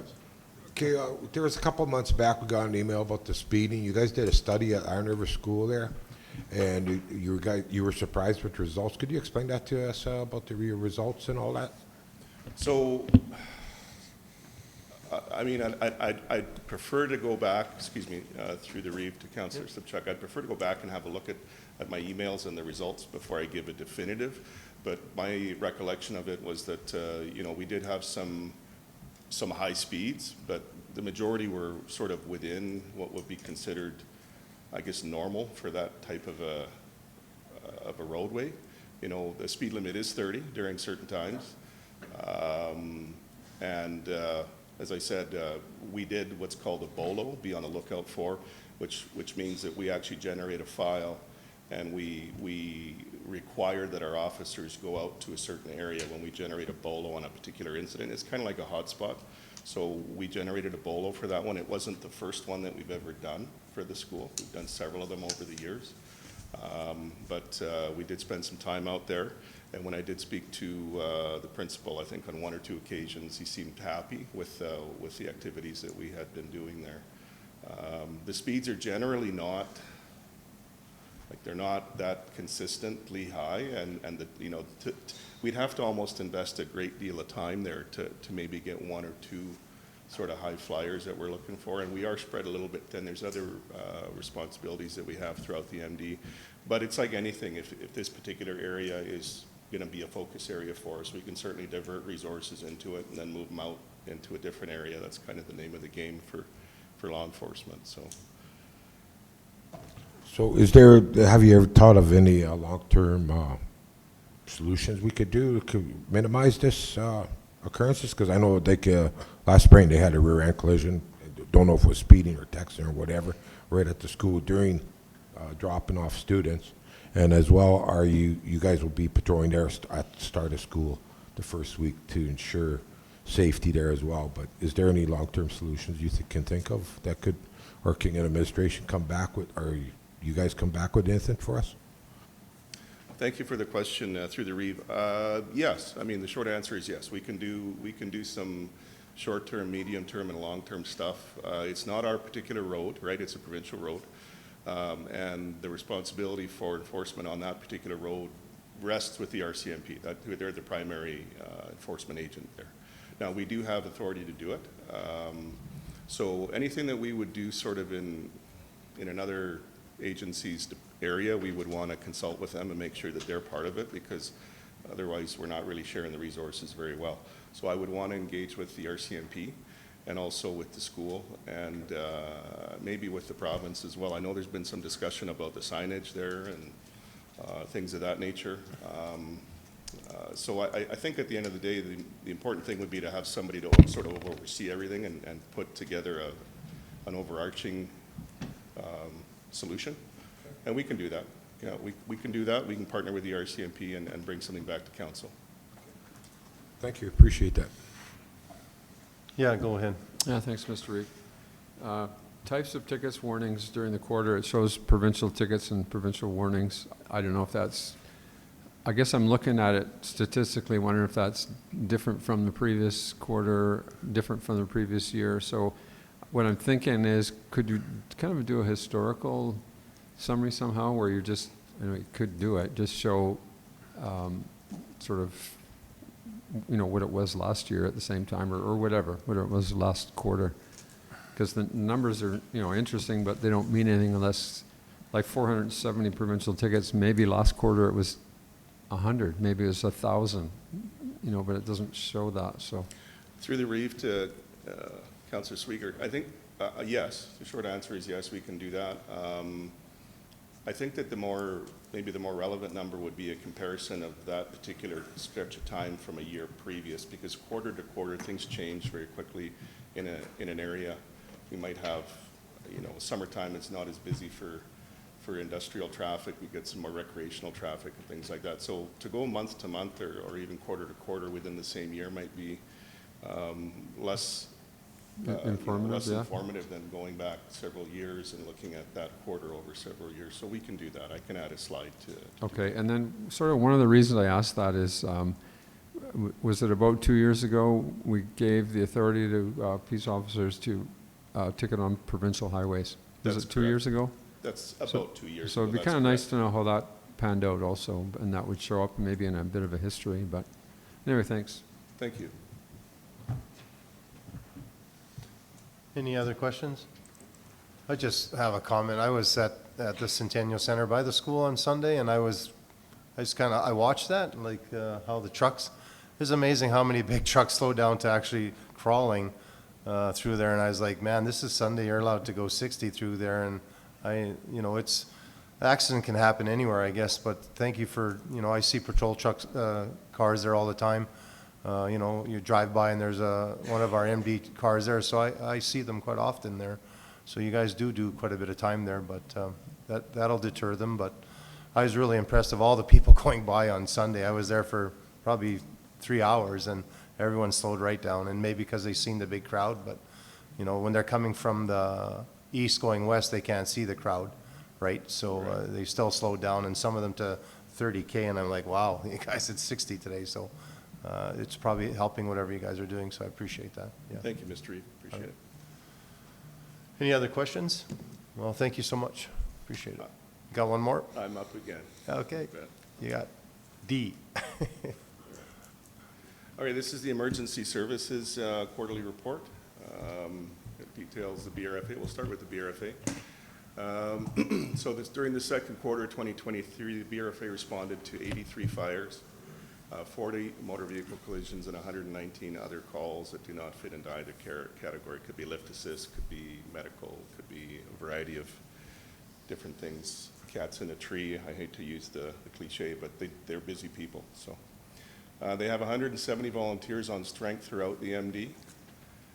And additionally, with the EMS side of the BRFA, they provide emergency services to the MD of Bonnyville through the EMS EMS hall located in Bonnyville. During the second quarter of 2023, they responded to 476 calls for service and conducted 276 patient transfers between area hospitals and Edmonton, and also between the area hospitals themselves. Sometimes you'll go from the Bonnyville Hospital to Cold Lake and back, or Bonnyville to St. Paul. Depends on where they've got the scanner that they need open or available or whatnot. So they do lots of in-house transfers as well. Through AHS, they had between 35 and 40 advanced and primary care paramedics on staff serving the community. Additionally, the BRFA provides us with 911 services and fire dispatching, as well as public safety dispatching.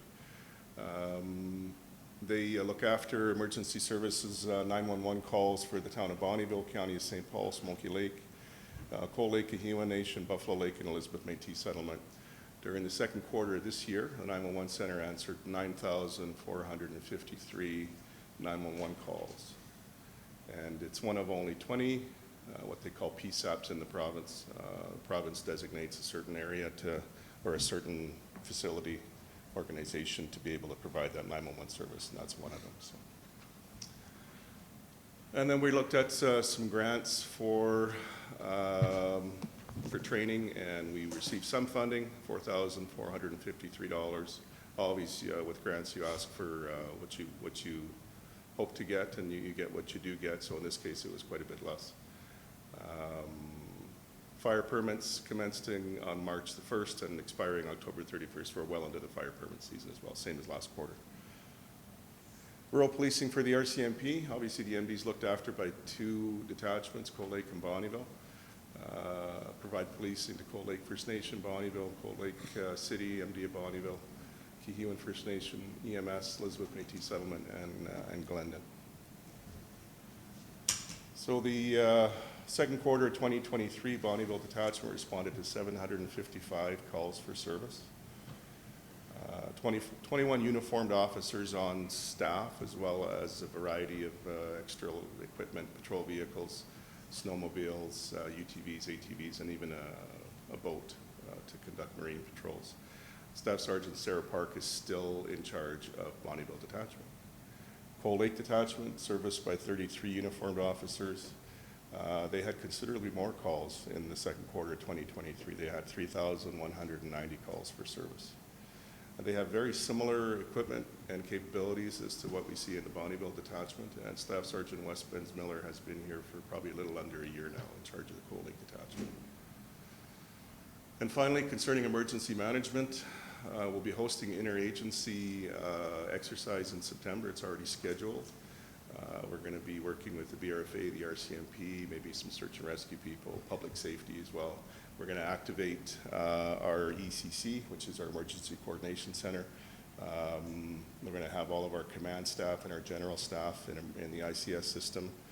We're going to spool them up, and you know, it's going to be a challenge. It's our first exercise in quite a long time, and we are bringing in an external contractor to provide that.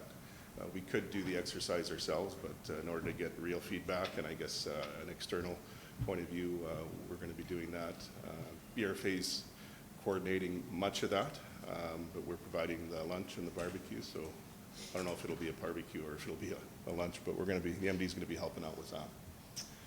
Additionally, we had several of our high-level people attend some training in Lloydminster just last week, actually. Some of the general staff, the GMs, section chiefs for planning, for logistics, finance, et cetera. They attended some training in Lloydminster, full-day workshops. Our numbers for ICS training continue to rise. We've got a couple of extra courses that are we're loading up for the fall for ICS 300 and 200. So we're getting our numbers up. And as we get new staff as well, we're working with HR to make sure that we identify what kind of training they already have when they come in to the MD as well. Councillor Swigert? Yeah, thanks, Mr. Reeve. Yeah, so I had 2 questions. One was Bonnyville Regional Fire Authority, the house. I guess I'm getting questions about Capella Building House progress on that renovation. And then the other one was maybe give us some feedback on the number of fire calls and billing for insurance and how that kind of is going. And it's going to show as revenue, I guess. So it'd be nice to know, how much that is. Through the Reeve, I'll include that in the next quarterly report. Unfortunately, I don't have that information right now. Concerning the Capella building, I'm afraid I don't have that information.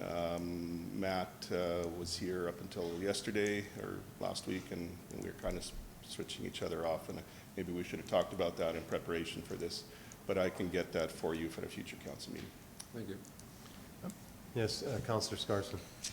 Yeah, I have a couple of questions as well. So, first of all, when it says response to calls, EMS, fire, and police, do they have, like for the numbers there, would 3 of them respond to the same call? Is that included as separate, do you know what I mean? Or is it like, this was an EMS call, so we'll give it to them as their response? So concerning the BRFA, we asked them for data specific to each branch of their, because they've got 911, they've got public safety dispatch, which is sort of the same entity, and then we've got the fire side and the EMS side. So when we asked for data, we asked for it for all of the 3 branches independent of each other. Now, as far as whether or not we've got more than one, I can tell you that with an ambulance, you're obviously going to have at least 2 people attending every EMS call. Police, you're probably going to have 50% of the time you'll have one officer by themselves. The other times you're going to have backup. And then with the fire department, it's never a one-person show. So, Well, I meant more like, let's say the fire and ambulance both respond to, and even police respond to a vehicle accident. So would they each have a tick on their responded calls? Is that? I would suggest yes, because they're in different flows. They're in different. They're conducting a different thing. Not only that, but there's a significant AHS and involvement with the EMS side as well. So for stat keeping, I would suggest that AHS probably doesn't worry so much about the fire side of things. So the data that we got, I'd have to take it on face value that it's specific to those things, and that we're getting a double tick if they're both attending. And then, so then when you go to the 911 calls, do they categorize those calls at all as far as severity, let's say, or response? Because you have 9,500 calls and you don't have that many responded to, right? So how do they, like, who determines, I guess there's false calls and there's maybe ones that aren't important enough to send people, or how does that all broken down? That I'd hate to speak out of turn because I don't know how they break that down specifically, but I can get that for you. That's a good question. I can add it to the next quarterly report. Yeah, and then I'm just curious as to, is it billed per call as well? Like there is a charge per call? And are some of those calls for other municipalities as well that maybe aren't on the Cold Lake and Bonneville response? You know what I mean? So the 911 portion of the BRFA, every municipality has their own contract, so to speak, with that 911 provider, with that PSAP. So it's not like just because we're in this particular area, everybody here has to go with a particular provider. We choose to go with the BRFA, and a lot of others do as well. But as far as the billing of that kind of thing goes, it's probably something we would need to get somebody from the BRFA to speak to, or to have a lengthy meeting with me, and then I can come back and Yeah, I speak mean, to council. you can get the information. I'm just curious as to the 911 calls and the amount and how they're processed, I guess, right? So. Yeah, the fees are collected through the REIT. The fees are collected, through your phone provider, whether it's Bell or TELUS or whomever, and then they're distributed according to a formula, and they're distributed, relative to whatever municipality is entitled to it based on the formula. So, how many of those are being billed and to whom? I'm not quite sure. We'd have to. And that is ran under the BRFA right now. That is correct. They conduct our 911 dispatching for us. So, like, the fire chief would be the resident expert on that as well? Through the Reeve, I don't know that the fire chief would, you know what I mean? Like, I don't want to speak out of turn. He's a pretty elevated person in that organization, so there may be somebody else that's in charge of the 911 center. I know that they have 2 supervisors there, and they've also been very busy lately training new staff. They've got some new staff as well. So it would have to be somebody more than likely. If you wanted, a quick answer, it would probably be somebody from middle management in the 911 section. Yeah, Mr. Reeve. Yeah, go ahead, Mike. Yeah, the BRFA chief is in charge of fire, 911, and EMS, so he will know all that. Yeah. Yes, go ahead. Thanks, Are you Mr. done, Thanks, Councillor? Mr. Reeve. Okay, Yeah, Councillor it- Swain. It's kind of a general question, but I think you'll know the answer to them. I'm sure lots of people have seen this. So you're driving down the highway and you'll see more than one police car at an incident. So I'll talk RCMP first, and I'm wondering, and so how are they dispatched? Why would you have like 2 or 3 of them at the same incident? Are they dispatched, or they just hear it on the radio and they go? I mean, that goes for our constables too, because I've seen that where you come upon a vehicle and there's 3 of them there, and you wonder, well, how did they get dispatched, or do they just hear about it? So. Through the reeve, Councillor Swigert, it's a very good question. It can happen any way that you described there. I would suggest more times than not for our peace officers and for the law enforcement community. They'll hear a call come over the radio that will interest them for whatever reason or concern them, and then they'll start making their way and usually self-identify to a dispatcher that they're on their way to a certain location. Usually that's how it goes. However, if the call that comes in is obviously one that would require backup, then dispatchers will get on that as well and get going. So it can happen a couple different ways. Okay, thanks. CEO, please. Yeah, thank you, Mr. Reid, members of council. Just to backtrack just for a second, questions on the Capella building. I would not be comfortable, any of our staff, answering questions on the progress of the Capella building. We'll be stepping on the Bonneville Regional Fire Authority. It's their project. And I would hate that we provide any information about the Capella building that maybe we've learned something from the fire chief, but it's their project, and if we say something that might not be accurate and that gets out into the public. So I would suggest that if council would like a status update and a progress report on the Capella building, we can certainly reach out to the fire chief and ask him to come speak at a meeting, or there are board members sitting here who probably have some information that we don't have as staff. So I would prefer that any questions that are BRFA related, that they be proposed directly to the fire chief or to the Bonneville Regional Fire Authority's administration, because we work with them and in conjunction with them, but we don't, their inner workings are not our inner workings, and vice versa. Yeah, that's a great comment. I think we should bring the chief into the next meeting and have a report on where it's at the Capella building. Then, our public will know where it's at, and then answer any kind of questions. Mr. Reeve, I can make a comment on that. Yes. In our last meeting, we were told that the 911 will be at the fire station number 1 probably in the spring, in May, more or less. So that's all we know so far.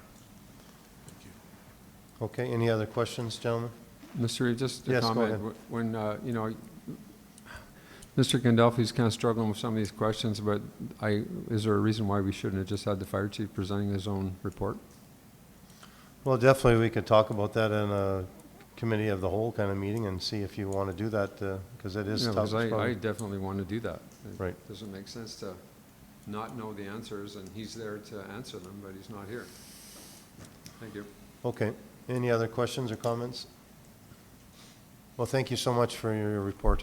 Thank you. Reports. Thank you. Thank you, Mr. Gandolfi. Just looking for a motion, gentlemen. Thank you, Councillor Kraviak, for making a motion. On behalf of council, the council accepts Environmental and Protective Services 2023 second quarterly report as information. Any discussion? Seeing none, I'll call for the vote.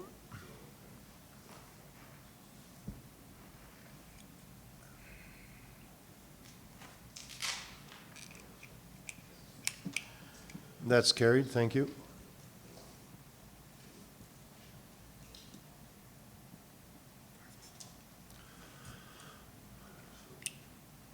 Are we breaking, or are we going to go through? Okay, let's break.